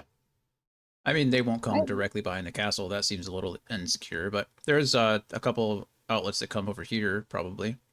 well, my thinking was if we're under here Mhm. and we had to go around, I was going to say let's stop by the warehouse, see if there's anyone nearby that would know where she's at. Maybe she happens to be there checking on things and then go around. But if Yeah. there's a way to go directly to where the council stuff goes, I think that would probably be a better shot of someone knowing where she's at. I mean, I don't know where you are in here. I haven't really given it much thought. There's a couple of passages that lead out here.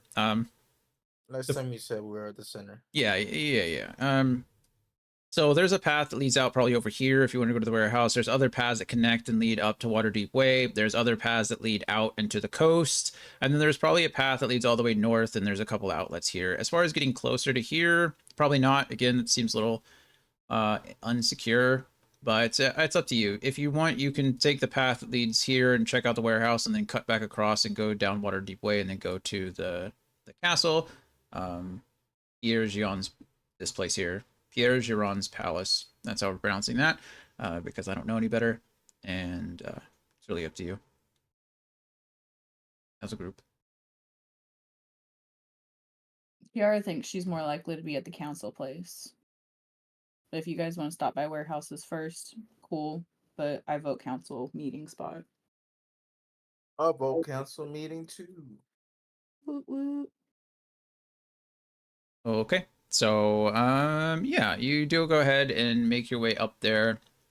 You're not, you're not necessarily well known. People aren't out here recognizing your faces or anything. It's a pretty big city. I mean, thousands of people, hundreds of thousands of people, but actually, I don't even know. It doesn't matter. The point is that, even though maybe your name doesn't, or your faces don't carry much in the way of recognition, your names do. And certainly the fact that you're the adventurers from Candlekeep and you've been helping the city guard to root out um, the cults and brought news to all this, your names have been recognized. And so getting into at least the council chambers, or at least getting into the building, is not really that hard. Obviously, it takes a little of bureaucracy to send the messages and things like that. And at the time, there only seems to be um, one sitting member on the council. Huh, actually, funny enough, there's about 2 million people in Waterdeep.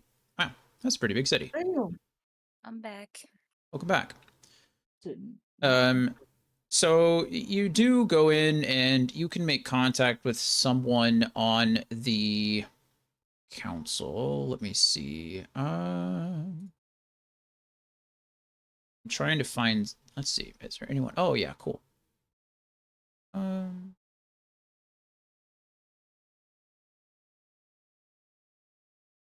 Who would be there? Not you. It'd have to be you. You're the only one that could still be alive. You do meet a male shield dwarf fighter, and his name is Honorad Braun Anvil. Honorad Braun Anvil. And he greets you. He mentions that the council doesn't sit all the time. Usually they leave someone in the chamber in case something is needed, or something needs to be directed. He's obviously been following along with the progress, your progress as far as the City Watch goes in Waterdeep, as well as what's been happening in Greenfast, seeing as it's so close to him. But he asks, what he can do for you.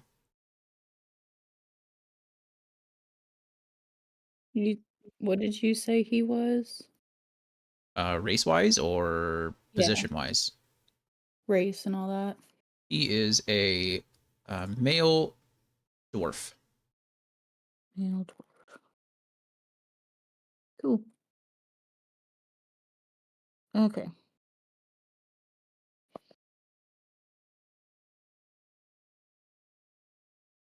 I mean, I'm just telling that we're trying to get access to the warehouse. Right? I don't know. Right? Yes. Let's go ahead and roll a talking order, because we haven't done that all day. Oh yeah. We're like 3/4 of the way through session and we're doing our talking order. That's awesome. That's how it goes sometimes. Like I said, we got a lot done. I'm not What is it with me Yeah. and the single digit numbers? sevens. Yeah, I don't know. Yeah. Okay, so it looks like Kyle's Seven gonna go should be. first here, and then Kiara, Cole, and Oh, Alaric. I need you guys to roll again, please. Again. Again. Excuse me? Wow. What? That's Oh What? my. What? Lucky number 7, am I Seven right? needs to be the new 20. I swear to God, don't get more sevens than 20s. Cole, did you There. roll another 7 as well? Or Yeah. oh, Yeah. you both rolled? Wow, that's crazy. That's crazy. Uh, Both rolled 7s twice in a row. Mhm. Nuts. Okay, so Yeah. that's cool. Kyle, Kiara, Cole, Alaric is talking order. Alaric, you will be you are talking essentially for Ahmed. Anything that he needs, be directing for now. And yeah, so you've just greeted the council member, Conrad Braun Anvil. He is aware of you. He doesn't know you. You don't know him, but he's willing and amiable, and just ask what he can do for you. What you're here for. So Kyle, you're first. hello, good sir. Good evening. Is it evening? I don't even know. I don't care. uh, we were wondering if we could speak to Lady Laurel Silverhand, please. Yeah, Lady Laurel is certainly not here. I'm actually unsure where she may be. I'm sure I could make contact with her, but I could not guarantee how swift it would occur. Is there anything that I can help you with more immediately? Uh, yes, we heard the well, how do I say this? Uh, are we is emissary the right word for like being the hands of the keeper of Candlekeep? Yeah, I mean, you can call yourself an emissary of Candlekeep at this point. I think that's fine. You can just also declare yourselves as lore seekers. I wouldn't say most people, but people in, I would say, Well, I wouldn't know if like people yeah, know you can call that. yourself an emissary of Candlekeep. Sure, that's fine. Okay. We're emissaries of Candlekeep. We're here to we were hoping to use Lady Laurel Silverhand's portal that's in her warehouse uh to transport us to Alter, what was it called again? The the the other area? Silvery Fuck. Moon? No, Sir, fuck. it Midnight would start with an O. Yep. Oh, Uh, you're talking about the hold. The hold is where you do want to meet the person. Oliston's hold is what that's called. Oliston's hold. Holliston's Hold. Okay. Um, that is where Isn't that you'll. where the portal leads to? Nay, you don't know. Oh. You're not entirely sure yet. The Cole's mother knew of a rumor of, a portal, like a group of adventurers who about 100 years ago were able to use some kind of teleportation circle or some kind of portal or something, some magical artifact that allowed them to travel from to and from Waterdeep, and rumors were spread that it, connected to all parts of Faerun. So this is more just following up on a lead. So, you're unsure where the portal will take you, if it still works or is operational. Um, but yeah, I mean, you can ask for more information, see if he knows anything about it, if you're trying to give that information Yeah. away.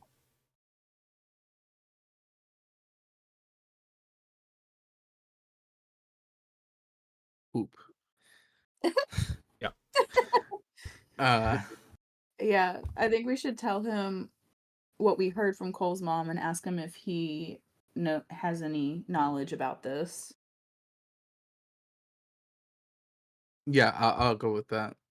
Uh do you happen to know any knowledge regarding a portal that she has in one of her warehouses? Yeah, so it takes him a minute to remember, but dwarves' lives are decently long too. And he does recall he was actually there. He was a much younger man at the time, um, when the dwarves were first, or when the adventurers first used it. But he recalls about 100 years ago. He remembers the adventurers, and um, he was he was there. He never used the portal itself, but was at least aware of its presence. But he does not know. He doesn't know where it led. Does not know as far as whether it's still operational or where it would take you. But to the best of his knowledge, those warehouses, they used to be secured, but over time, it didn't seem prudent to secure them any longer, and they almost seem like it's like less likely to be abused now, as it's in these rundown areas or rundown warehouses. It's kind of like an out of sight, out of mind thing. So he says that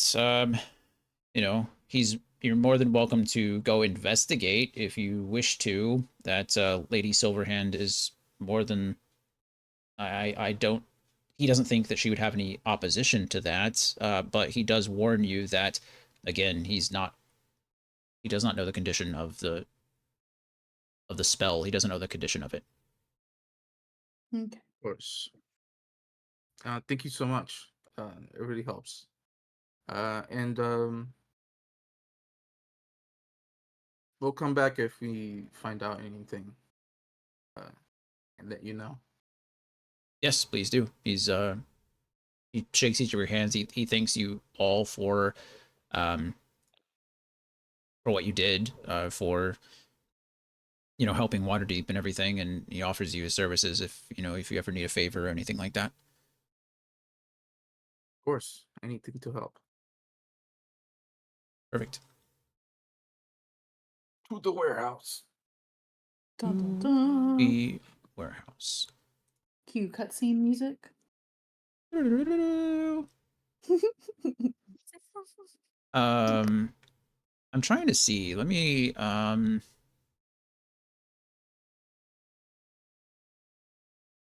mhm.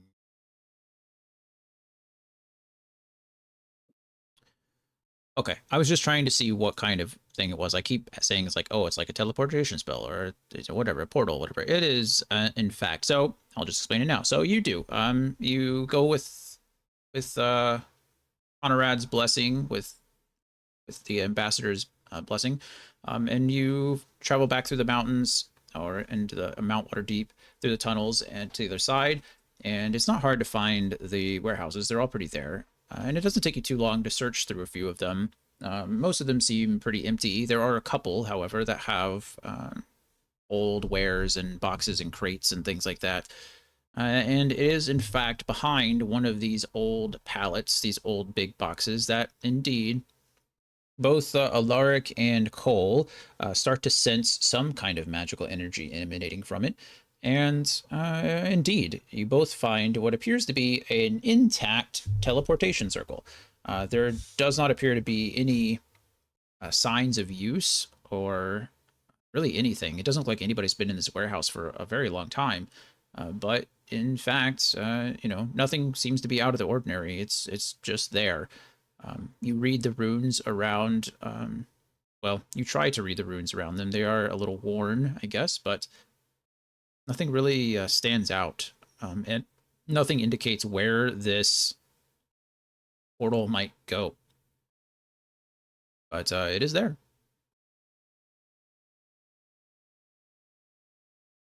So, are we going on a random adventure, guys, or are we taking the long way? uh, maybe Alaric or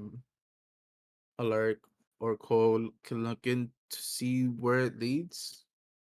Kiara's just gonna step on it. Wait, what? No. I was gonna say, can Alark at least see if it's stable enough or usable, safe? Sure. Won't turn like into pieces if we jump in? Kiara, so yeah, go ahead, Cole and Alaric. You guys can roll your Arcana checks. You're both proficient in that, so not a problem. And you have plenty of time, so it's not like you're in a rush. Kiara, however, does feel like she's in a rush. She's just ready to get the ball rolling. She's been cooped up for 3 weeks with no one to punch, so she does. She just steps directly into the teleportation circle, and nothing happens. It doesn't appear anything at all occurs. Cole, Alaric doesn't quite. Alaric looks around and sees that the teleportation circle does seem to be, like I said, intact. There's nothing damaged about it. There's nothing odd or like dangerous innately with it. So she just essentially further proved what Kiara just indicated by stepping into it. The fact that Kiara can also step out of it with all her limbs still intact. Cole, you determine Might jump that. a few times Say and then that. be upset and pout. Yeah, just pokey pokey with the teleportation circle. Cole, you determine that it seems like just off the knowledge of a teleportation circle, after you and Alaric have determined that it's somewhat safe, or I can determine that this something about this teleportation circle, or something about the spell itself, it requires some phrase, some activation word, or something like that. Like I said, either a word or a phrase or a chant. Sacrifice. Oh, Not okay, not that. But Sounds like a sacrifice. that got dark Alark, real freaking quick. Alark Kiara's slowly gonna turns step to Cole. away from the circle. Like, Yes. I do not volunteer for this. Um, but yeah, you all, yeah. At right now, at this given time, you're not entirely sure what the word might be, but that is probably why it's not activating the way it's supposed to. Kiara stepping into it didn't do anything because the I want to step teleportation. on it and say the name of the hold or Orthon or something, whatever it was. Sure, nothing happens. Well, fuck. Abracadabra. Beam me Please. up, Scotty. Yeah. Still nothing happens. If it was beam me up, Scotty, I would have lost it. Can I look? Maybe let's look around the warehouse to see if they're Silver smart enough to hand. know. Oh, I was just about to say that. Let's look Oh, around a little. Okay. Yeah. Whoever wants to look around can go ahead and roll for perception. Just do a quick perception check. If you'd like, if somebody with lower perception would like to help somebody with a higher perception, that's fine too. It's up to you. Just let me know what you're doing. I will Let help me see Ahmed's somebody. perception. Whoa. So maybe Alaric is helping Ahmed look for something. Okay. He's not great at perception right now. He is very anxious with the whole teleportation thingy. So Sure. he's not himself. You be aight. It'll be fine. Okay. A man with a nat 20. Really? Yeah. Wow, that's impressive. Yeah. So, you guys are all looking Wait. around. Oh, Hold on, sorry. That was a med and not yeah. Alaric. Alaric was helping Ahmed. Yeah.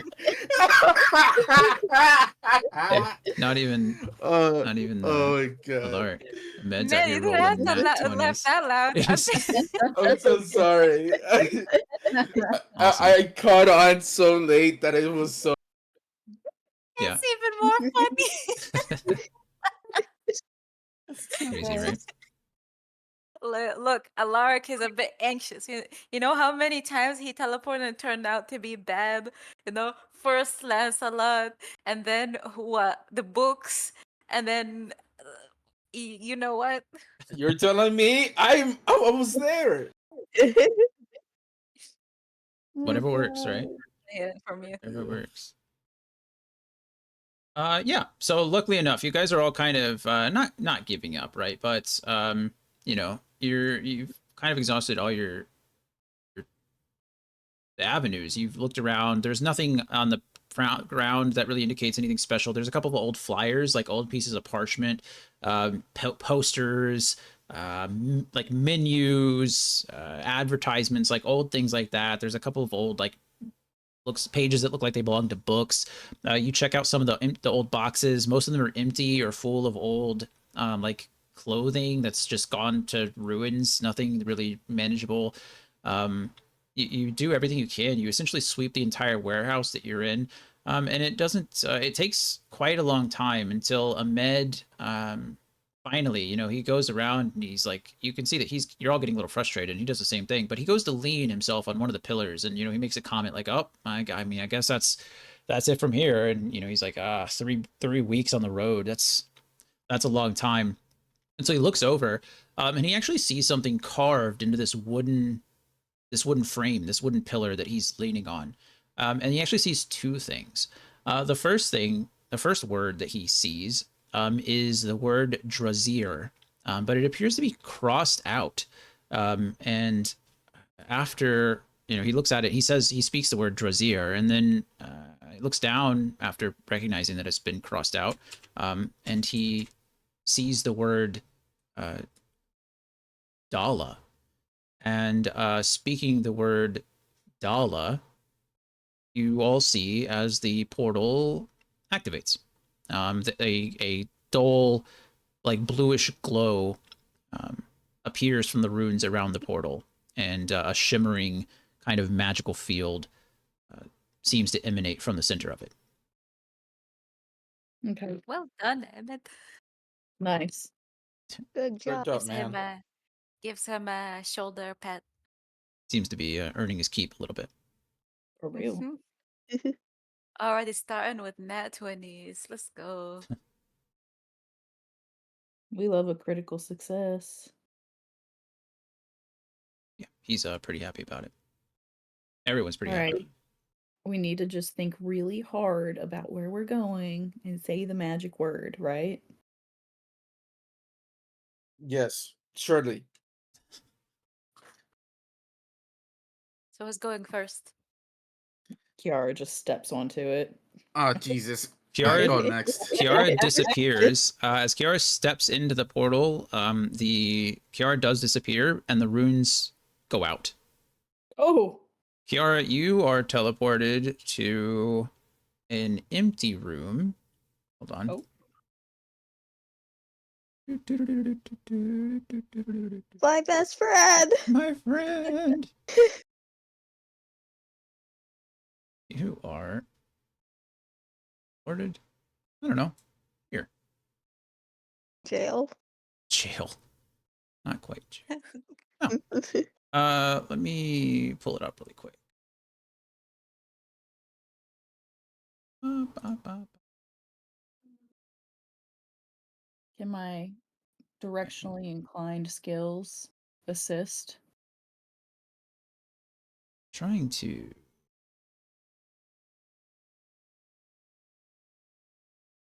Okay. You see to. It doesn't really matter. I don't think. Trying to look to see if any of them are listed. It doesn't really matter in this case. You appear as if you take your step into the portal, and as you step down into it, it's almost as if you're stepping through a wall or something of that nature. You are, as you look around and you step onto this wooden floor. Off to your west, you see what could have been, or what is it, an old fireplace. In here, there's it's a 30-foot high chamber, and the ceiling is buttressed by 10 wooden pillars, all that appear to be carved as dragons. There Oh. are 5 large tapestries that hang along the walls, 2 on the west wall, flanking what appear to be a door, 2 on the east wall, hanging side by side, and a particularly grand one dominating the south wall next to the fireplace. And as you turn behind you, that is the tapestry that you see. It is a very large tapestry, and it is clearly the Queen of Dragons Tiamat in all her glory, crowned in gold and silver and worked with gemstones and gold and fine silver thread. It appears to be almost 35 feet wide and 20 feet tall. It is a huge, huge tapestry. But And I came through that. you came through it. Okay. Everything around you does seem to be pretty dusty and in disrepair. It doesn't appear that anybody's been here in a while. And yeah, we'll let you take a turn if you want to do something here in a second. But the party members, everyone else, you just saw Kiara step into this portal and disappear, and the runes went out. What is everybody else doing? We'll go in talking order. So Kyle, you can go first, and then we'll go Cole Alaric, and then we'll just recycle. Oh no, I didn't go through. Oh Jesus, where'd she go? I start freaking out, and then I breathe. Good. And I just say the magic words and say Dala. Yeah. So you're already in the portal. You don't really do that, but you do, in fact, appear next to Kiara. As Kiara was stepping through, you appear to kind of like plop into place, and you're kind of huddled over, and you say the word Dala, and Kiara is right next to you, and you see the same things that she's seeing. Hi, friend. Don't ever do that again. Well, you're so scared of teleportation. I had to see what all the issue was. Well, what if you were teleported across the world or something? I mean, we might be. I don't know. Where are we? I don't know. And then I'm House. gonna point at the tapestry and all the dragon statues and be like, maybe we should be quiet before we confirm this place is empty.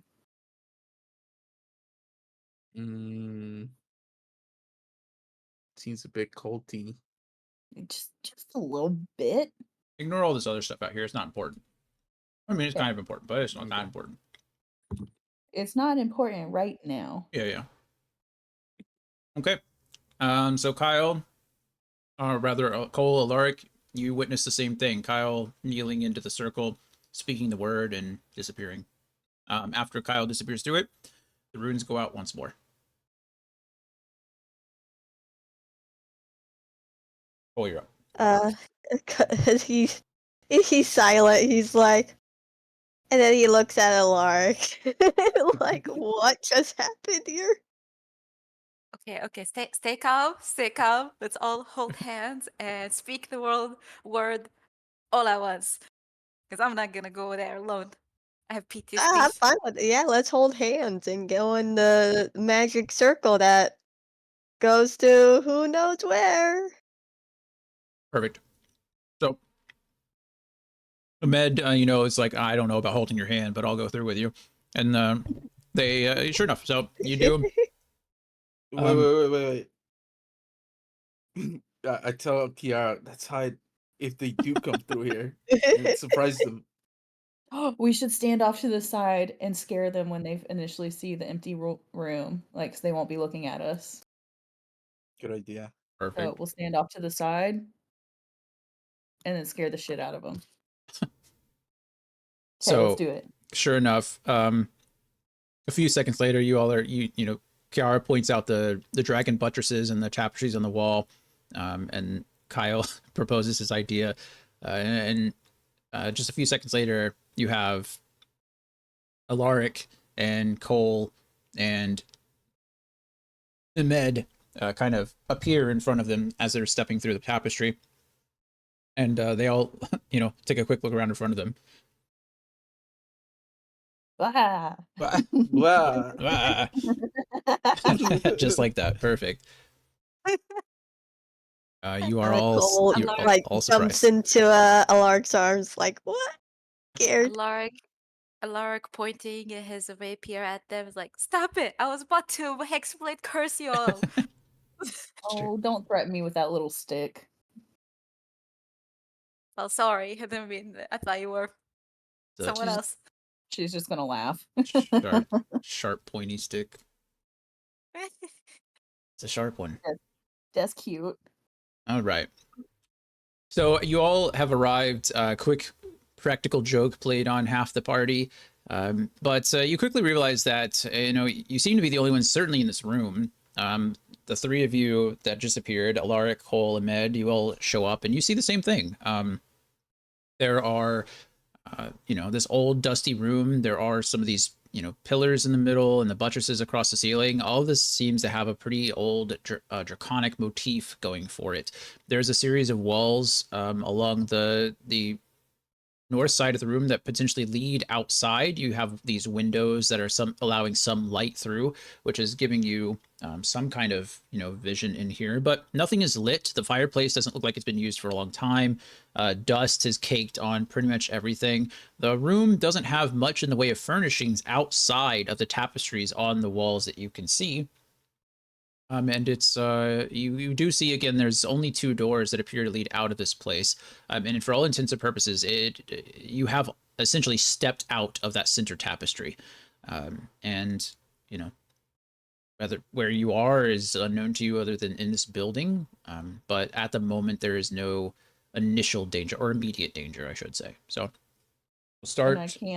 I can't tell like any directional like where we are compared to where we were, like north, east, south, west, like none of that. From inside this room, absolutely not. I mean, it's just a room. You went from warehouse, like inside a warehouse, to inside this place. Okay. Yeah, there's nothing. If Well, I you, didn't know the extent of the whole labyrinth directional thing. yeah, as far as that goes, that is a feature of your class, right? Yeah, race? Oh, not class, race. Yeah, thank you. Let me see exactly what it says. I'll let you know if I.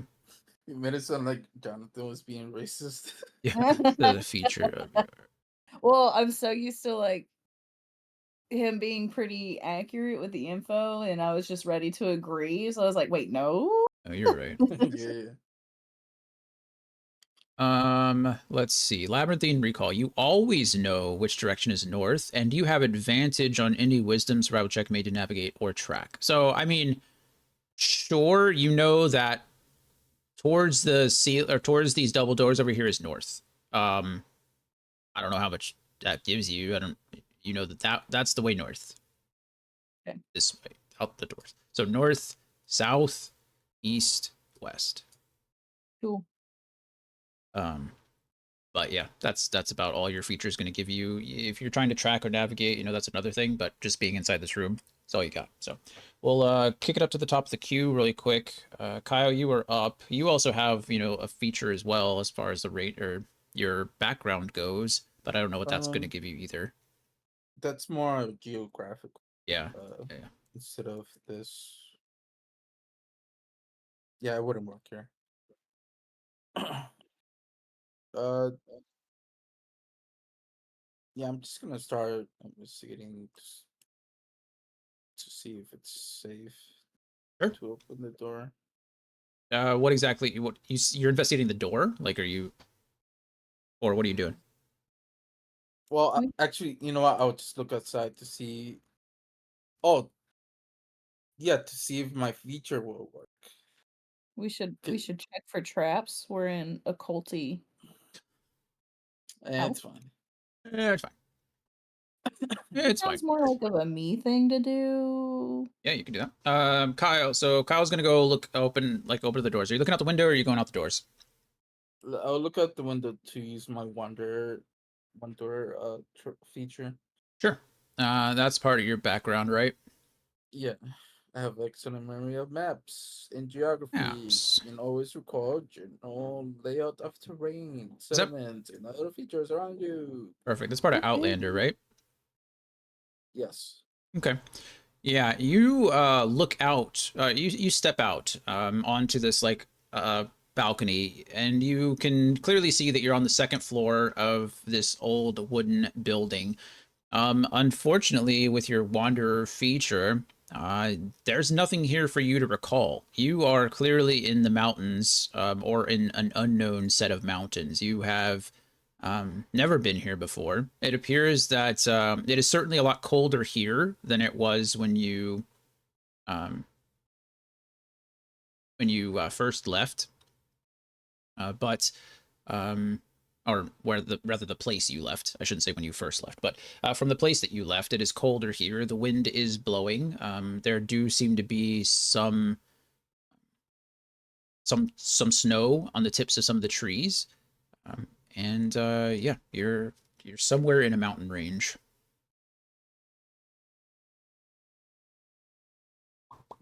Well, I see mountains. Mountains Still indeed. don't know where we are. What do you guys want to do? I mean, we could look for cool shit. I could, yeah, we could just open the door Ooh, I and have an Did we- idea. Did we check for? I'm For gonna traps and retcon stuff? some things really quick, if that's okay. Okay. I think I'm trying to figure out which tapestry is which, and it doesn't really give me much, unfortunately. Tell me which one it is. Um,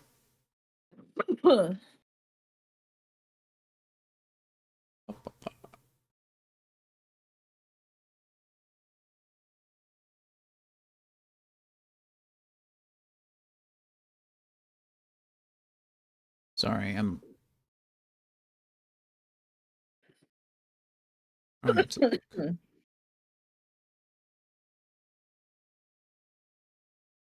No, actually, I think. No, I was wrong. We're gonna go. I don't. This looks like the biggest tapestry, right? It says that there are 5, right? There's supposed to be. I mean, it says I'm making all this shit up, but 1, 2. I only see 4, which is weird. I don't see a tapestry anywhere else. So No, there's only 4 that I can see. yeah, me too. So we're actually going to separate these. We're going to say that these 2 are tapestries. This one is going to be kind of split in 2. We're going to say that this is the big tapestry. Okay. And so rather than you stepping out of the big tapestry that seems to be all one piece over here, you guys stepped out of a tapestry of a red dragon burning down what might be the castle ward of Waterdeep. You guys have been in Waterdeep for a few weeks now. You guys recognize that with the Wanderer perk and with Kiara's, uh, labyrinthine feature, a labyrinthine feature, whatever it's called. Anyway, you guys can probably figure out and identify that that is that. So the tapestry that you stepped out of is that of a red dragon burning down what might be the castle ward of Waterdeep. There, and then along this wall here is the very big one.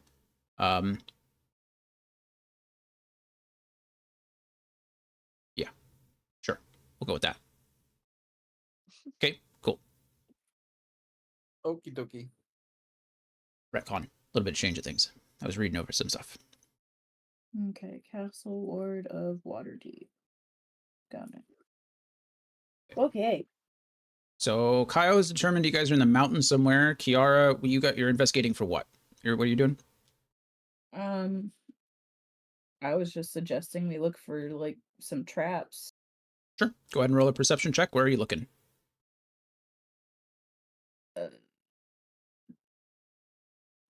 Over here? Just the whole like 40 feet, 40 square feet of stuff. Okay, cool. No problem. Go ahead and roll your perception check. Fudge. Let me find it on this app. Perception. While you're rolling that, Alaric, actually, Cole, you're up next. What are you trying to do? Cole's going to touch the tapestry that they went came out of to see if we could go back maybe. If there's a way back. Yeah, you can touch the tapestry from this side currently. Are you speaking the word again, or are you just touching it? He'll say the word too, just to check and see if there is a way to go back once they're done exploring maybe here. Sure. So yeah, you touch the tapestry at first, and it seems pretty solid. Pushed, you can press it against the wall. It's hanging from the ceiling across a beam. And sure enough, as you speak the magic word, you speak Dala one more time.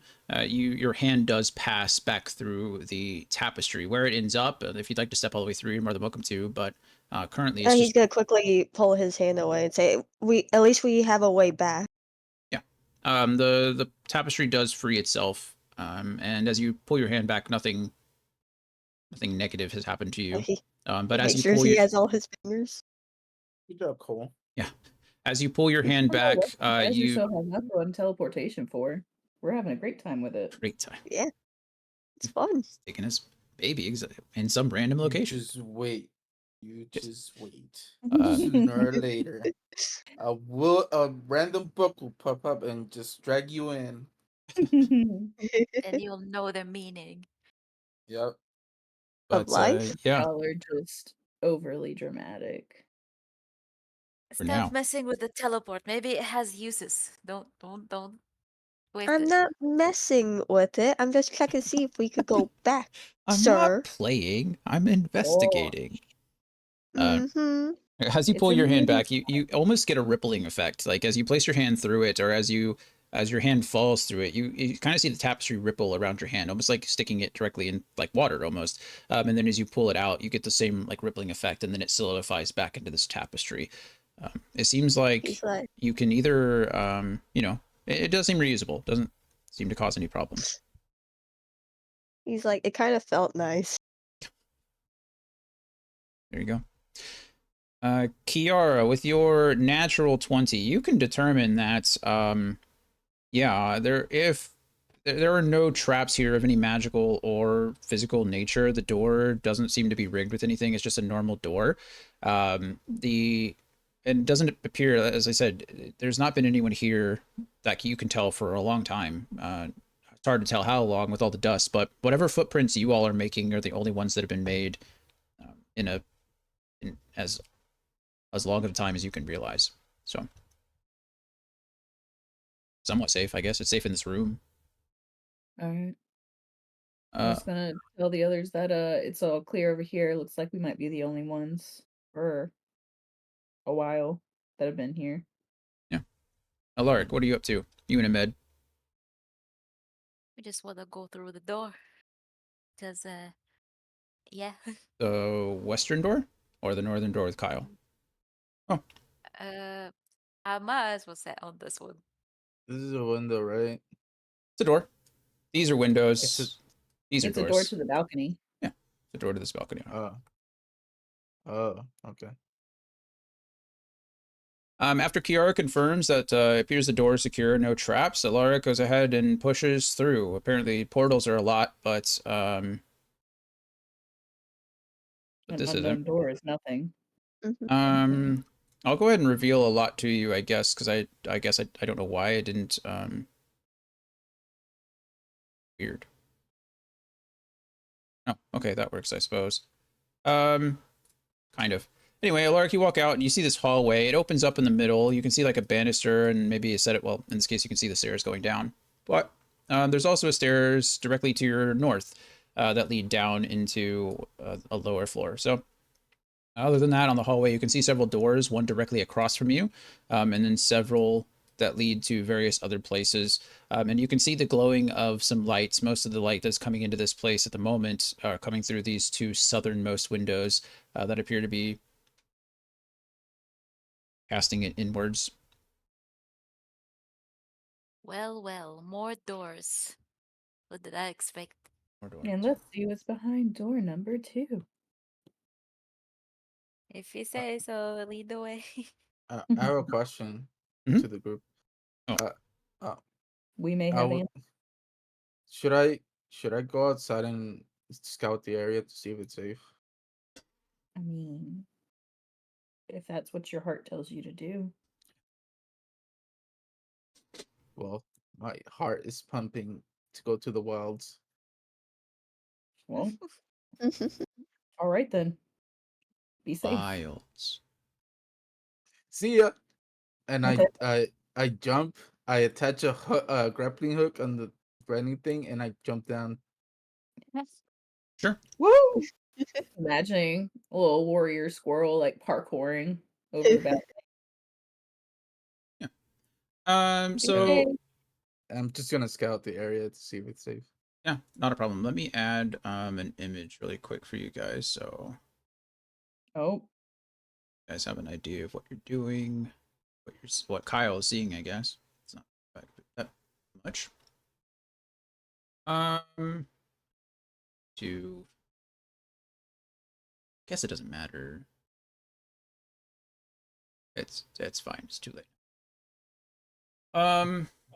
So Kyle, yeah, you take some time. We'll reveal some stuff in a bit. Are you guys going to wait for Kyle to scout around, or are you guys going through the house yourself? I kind of want to like watch over like Kyle, make sure that he doesn't get snuck up on or some shit from the balcony. Okay, you can move your character wherever you want. I'll be Please. stealthy, Stealthy. If you're trying to be stealthy, go ahead and roll a stealth check for me. sir. Yes, sir. And then Alaric and Cole, I'm sorry, Cole and Alaric in that order. What are your guys' plans? Are you waiting for Kyle's report back, or are you gonna continue to search the house a bit? I wanna see like you said that this room was like dusty and it didn't really appear like it's been touched for a while. Correct. So I assume there's like does the dust like extends to everything? Like do I see footsteps on the dust or anything like that? No, it's about the same. It looks about the same outside as it does inside. Hmm. Is that a 28 stealth check, Kyle? Yeah. Yeah, Kiara and then suddenly can't see Kyle anymore. Yeah. Alaric and Em are just gonna wait for Kyle's signal that it's safe, then they're gonna move out. Okay. Cole, what are you up to? He also wants to see the flying squirrel. Okay, so you step out with Kiara. Perfect. Okay. It's like those books where you have to find the objects, find the Kyle. Um, let's see. So pretty easy stuff, I suppose. Kiara and Cole, you guys step out on the balcony as well, and you can see the outside for the first time. You finally get an idea of kind of how cold it is. Both of you go ahead and roll a perception check for me. Are either of you proficient with survival by any chance? I don't Oh, know. Give me a sec to try and navigate this app. Problem. Um, Um, while you're looking at survival, I am proficient. okay, both of you can roll me a survival check. You with advantage, Kiara. Okay. Alaric and Ahmed, we're going to. You guys are standing right next to two other tapestries. One of them is Oh shit. I'll be right back. okay. One of them is of a blue dragon attacking a desert caravan. And the other one is a green dragon breathing his gaseous breath onto a group of elves. The blue. I need both you, Alaric, and Ahmed to roll me a history check. Okay, Okay, I'm so back. Sorry. Welcome back. I'm rolling for me first. Okay. History, Did you history. need my roll yet, or? Yeah, you can roll. Oh, I already did it. It's a Oh. 22. Perfect. Yeah, then 1 second. Yes. As Alaric, you can just roll twice and let me know what the highest is. Okay, you rolled a 6. So Alaric knows nothing about the painting other than the fact that it is a green dragon. This is the fourth 7 I've rolled today. Lots of 7s. Lucky 7. Oh my god. Change Okay. the dice. And then now I'm rolling for Ahmed. Let me is the If he rolls a natural 20, I'm gonna die in laugh. Oh my gosh. stop. You probably will. Shake, shake. There it is. No! No way! There it is. No way! There's no way! Oh. All right. I Uh, can't That with is this. crazy. Ahmed recognizes. So Ahmed sees the blue dragon attacking a desert caravan. But he's not 100% sure, but he mentions that he has done some, as a soldier and as a mercenary, he's traveled around. And this very well could be the desert of Anarok, in the place. He sees that it's that he recognizes the clothing that some of the guards and some of the merchants are wearing on the caravan, and they remind him of some of the other merchants and guards that he worked with in Anarok. So, no idea where the blue dragon is at the moment. Alara couldn't identify that. I'm sorry, a green dragon, but the blue dragon and that tapestry over here seems to be out of the deserts of Anarok. Kiara, you rolled a 22 for your survival check. You also, like, both you and Cole notice again now everything that Kyle's seen. You're obviously in like this valley. You're surrounded by mountains and peaks. There are trees, like old pine trees, like evergreen trees surrounding this building that you're in, and snow on the tips of it. But Kiara, you notice that the air is thinner here. Not only are you surrounded by mountains, but your elevation has increased by quite a bit. You are nowhere near Waterdeep. Um, there's no way that there's no mountains that are this high. You don't know exactly where. I'll let you and Cole roll another history check for me, whether one of you wants to roll with advantage or something like that. But while you're I'll let rolling, go I'll ahead. roll with advantage because I don't have a good modifier. Okay. Well, Cole, then you can roll history with advantage. Kyle, you are sneaking around. You've rolled pretty high in stealth. Um, and this is essentially the kind of the image that you're getting. It's a little bit more run down than this. It does seem to be that it has not been used in a while. Whether disuse or whatever. You don't know. You're not sure why it's abandoned, but you get the idea that this is a rather large or a pretty good sized hunting lodge. There is a lower third level, but it appears like most of the lodge and the room that you're in is on floors 1 and 2. And um, yeah, you search around. There is a shed or some kind of outer building to the northeast, I believe, of the building itself. But most of this is just in a clearing. There are a few evergreen trees around, as you saw from the back. There are a couple So of. Hmm? is this the same lodge as the other campaign? Maybe you'll never know.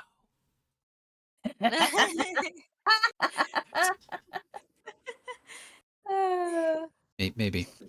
Louis should go downstairs and see if there's scorch marks on the ground. Maybe. Regardless of the itch that you're getting in the back of your head that this all seems familiar to you. Three of the four of you may or may not have been here before. Man behind the curtain. I'm trying to ignore it as much as possible. Trust me. Yeah, so you get the idea. Again, some of these shutters are ripped off. Some of the windows appear to be broken. There doesn't seem to be much travel or anything there. You do get the sense of some wildlife. There's some rabbits and squirrels around. Maybe you get a fox every once in a while. But it does appear that you all are the only ones here in the area. Whatever rumors were spread about this place, or why it hasn't been used, or apparently the last time it was used was maybe 100 years ago or so. Regardless, it's not being used now, and does appear to be empty. You all appear to be the only ones there. Cool. With that, however, I think this is a good time to pause for the day. We actually went a lot longer than I thought we would, which is good.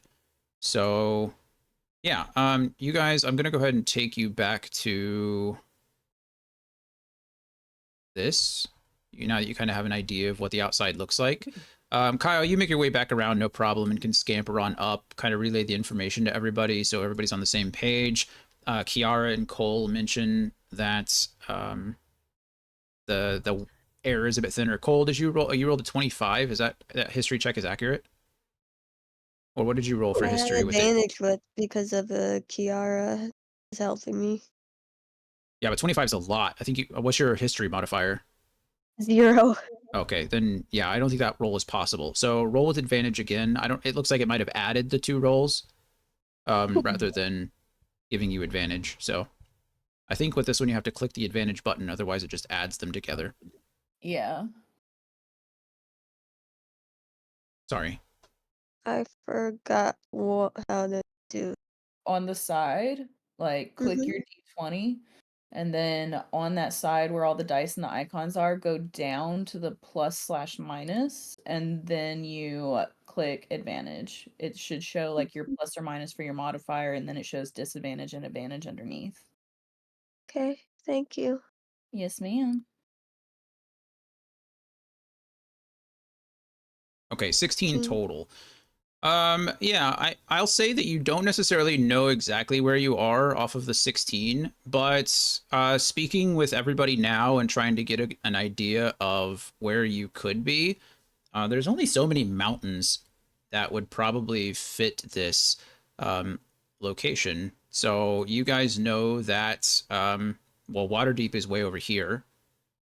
You're pretty confident that you're not in the Sword Mountains, based on the fact that you can't see the ocean from where you are. And the only other mountains that you know of that are anywhere close to you are either going to be way north, and you're after speaking together, you can pretty confidently say that you're not in, you're not near Icewind Dale because it would be frozen. You guys would be freezing. There are other mountains to the east. And to somewhat of the north, there are mountain ranges. There's the Nether Mountains to the north. There's the Grey Peak Mountains to the east. If you go further out into Anarok, there are some mountain ranges out there. But if you were in the middle of the desert, you probably also wouldn't be cold with a bunch of evergreen trees. So I mean, there's a couple places, Sunset Mountains down here, the Stormhorns possibly, someplace you could be, but based on what you've seen so far and the limited knowledge you have, hard to say.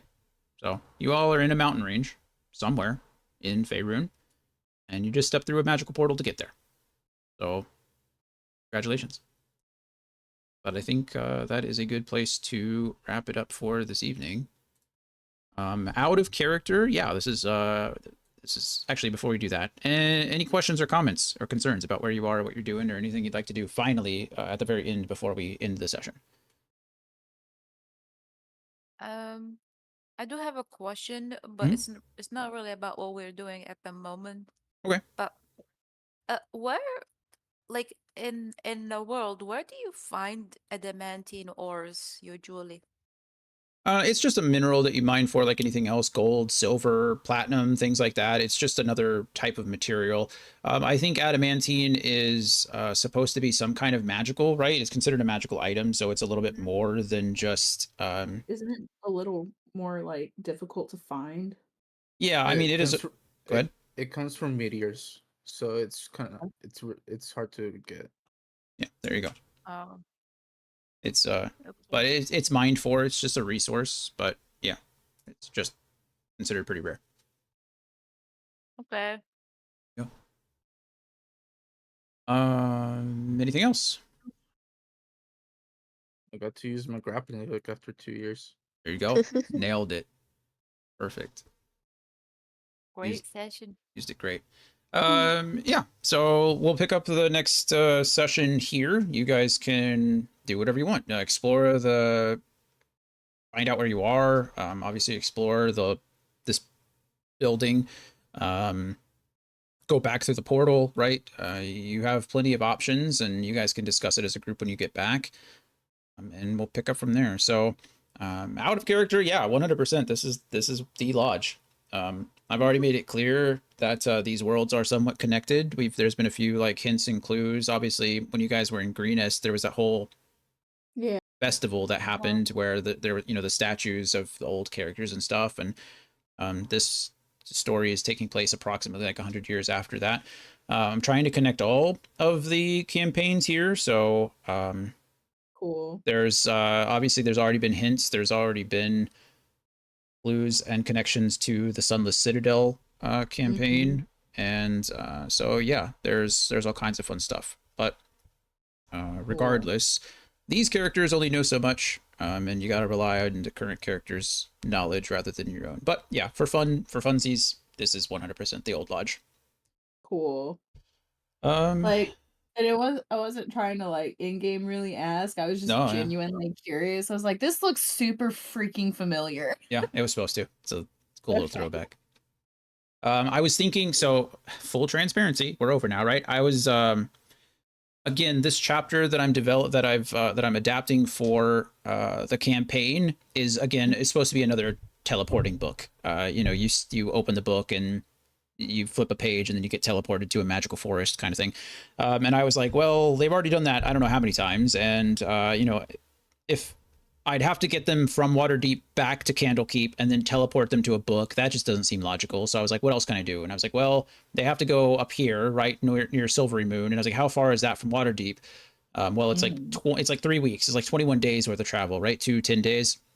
I was like, that's a long time, which means I can either like narratively describe it and be like, oh, 2 weeks goes by in a flash, blah, blah, no issues. Or we could try the traveling and like doing the random stuff. But then I was like, well, we're in Waterdeep. And you know who else was in Waterdeep? The old guys. And then I was like, well, how did they get from place to place in Waterdeep? I was like, the portals. And then I was like, wow, I wonder if the portals still work. And then I was like, wait, I'm the DM. Sure, they work. Why not? And then that's where we're at now. So it was I either like it was either magical book, 3 weeks of travel, or teleportation circle. And I chose teleportation circle. Well, you all chose teleportation circle, technically, I guess. But I gave it as an option. I like it. Here we are. That is it. That's it. I know next week is, I think, Thanksgiving for the States, right? Next Thursday. Are there any issues with next week? Next Wednesday? Are we all still available? I don't have anything planned for Wednesday. other than D&D. Okay. Yeah, I should be So, good. Same here. Cool. Yeah, Yeah, I don't I have think so. anything else Perfect. Then planned we'll for. meet like normal, and pick up from there. So, yeah. Did you mean an hour earlier? Yes, thank you. Thank you oh for yeah, reminding me of that 100%. So, next week we will be meeting 1 hour earlier based on your time zone so that we can adjust for daylight savings time for Laura. That way we're not playing until unheard of hours in the morning. But, okay. Any other questions, comments, concerns? Nope. No. Nope, I will sir. say that for most of the session kind of being like admin and all that, like it was still very entertaining. Good. Yeah, I was surprised. We did spend a lot of time on like the little extra stuff, but I was trying to keep it moving and like not get lost in things. So I'm glad to. Well, you know how like my attention span is trash. So like I was actually engaged the whole time. I was like pleasantly surprised with myself. Good. I'm proud of you. Thanks. I'm proud of all of us. I feel like even though it was maintenance and it took what 2 hours and so or something Just or an about. hour Yeah. or so, but considering that we didn't even do like a research, I think most of us were looking up what they want to do and stuff like that. We did it pretty fast. Yeah, I think it went well. I mean, we didn't roll a dice for like an hour and 45 minutes or something like that. We didn't do anything. It's just all just pushing. But I made with the double net 20 clutch and me with the 4 times Dude, sevens in a row. I could not believe that.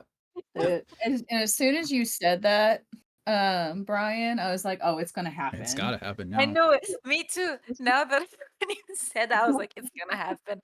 And I'm gonna like it, but also gonna hate it.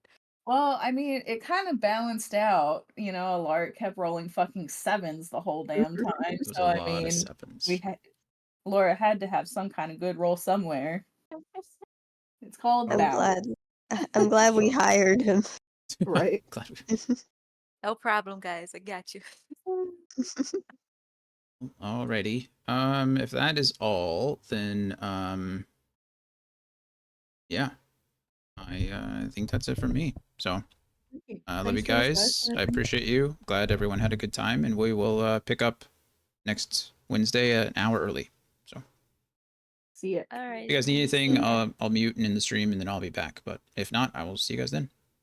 All right. Thank you. Love you. Bye. Bye, guys. Bye. Alrighty, friends. Anthony, yes, hello. I was sent you a message, and then I was looking, and I forgot to hit send. So I was like, I was pulling up a message to send to Mel. I hope your trip to Hawaii went well. We'll talk more later. I'm gonna go lay down. My head's not great. I'm putting on a good show, but I am in a lot of pain. So we're going to call it there. Hope Hawaii went well. You are a little plagiarized. I'm finding little ways to connect the story and kind of little throwbacks and stuff. You know, nostalgia is a powerful force, so it makes people feel better. But yeah, this one was a lot of fun. It actually, like, I think, as they said, it went pretty well considering over half of it was an admin day. When I first started DMing, I gave a lot of like quote unquote homework, right? Like I expected people to put time in outside of the session. And I think that was just a bit unfair, right? As a DM, you have a lot of responsibilities. You have to do a lot of things that the players don't have to do. And so I think I was expecting more of my players than I should have. And so what we do now is I try to let them know what's coming up, right? If they want to look ahead, if they want to do things ahead of time, I try to give them the tools to do that and kind of, you know, encourage them to do their own thing and look at their character sheets, but I don't expect it of them. And now we just try to do everything in session, you know, while we're here, while we're all sitting, let's get together and talk things through. So we got a lot done, a lot done. And I'm happy about it. So can't complain too much, but yes. As far as streams going forward, I won't be back tomorrow. Tomorrow, Thursday, I have an appointment early. And then I have, we're going to see Wicked tomorrow afternoon so Brittany will be here, so we'll be hanging out. We should be back Friday. I was hoping to finish Kingdom Hearts this weekend or this week. Not streaming yesterday may have put us behind, but I think I can still do it as long as I'm feeling okay. It'll probably be a longer stream on Friday to finish Kingdom Hearts, the first one, And then this weekend we should be back with some more Jedi Fallen Order. I'm hoping again that I can finish that on Sunday, but we'll see how I'm feeling and things are going. It's been a rough like couple days. And then, yeah, if we finish Kingdom Hearts, we'll start Kingdom Hearts Chain of Memories on Monday. And then next Wednesday, we'll pick up with this. So, pretty much it. But, yeah, as always, thank you guys for being here as much as you can. Appreciate it. Anthony, glad you made it home safe. Hope you got some time to rest before you had to go right back to work. But if not, I hope work's going as smoothly as it can. But I love you all. Appreciate you. And ideally, I will see you Friday morning. Bye, everybody.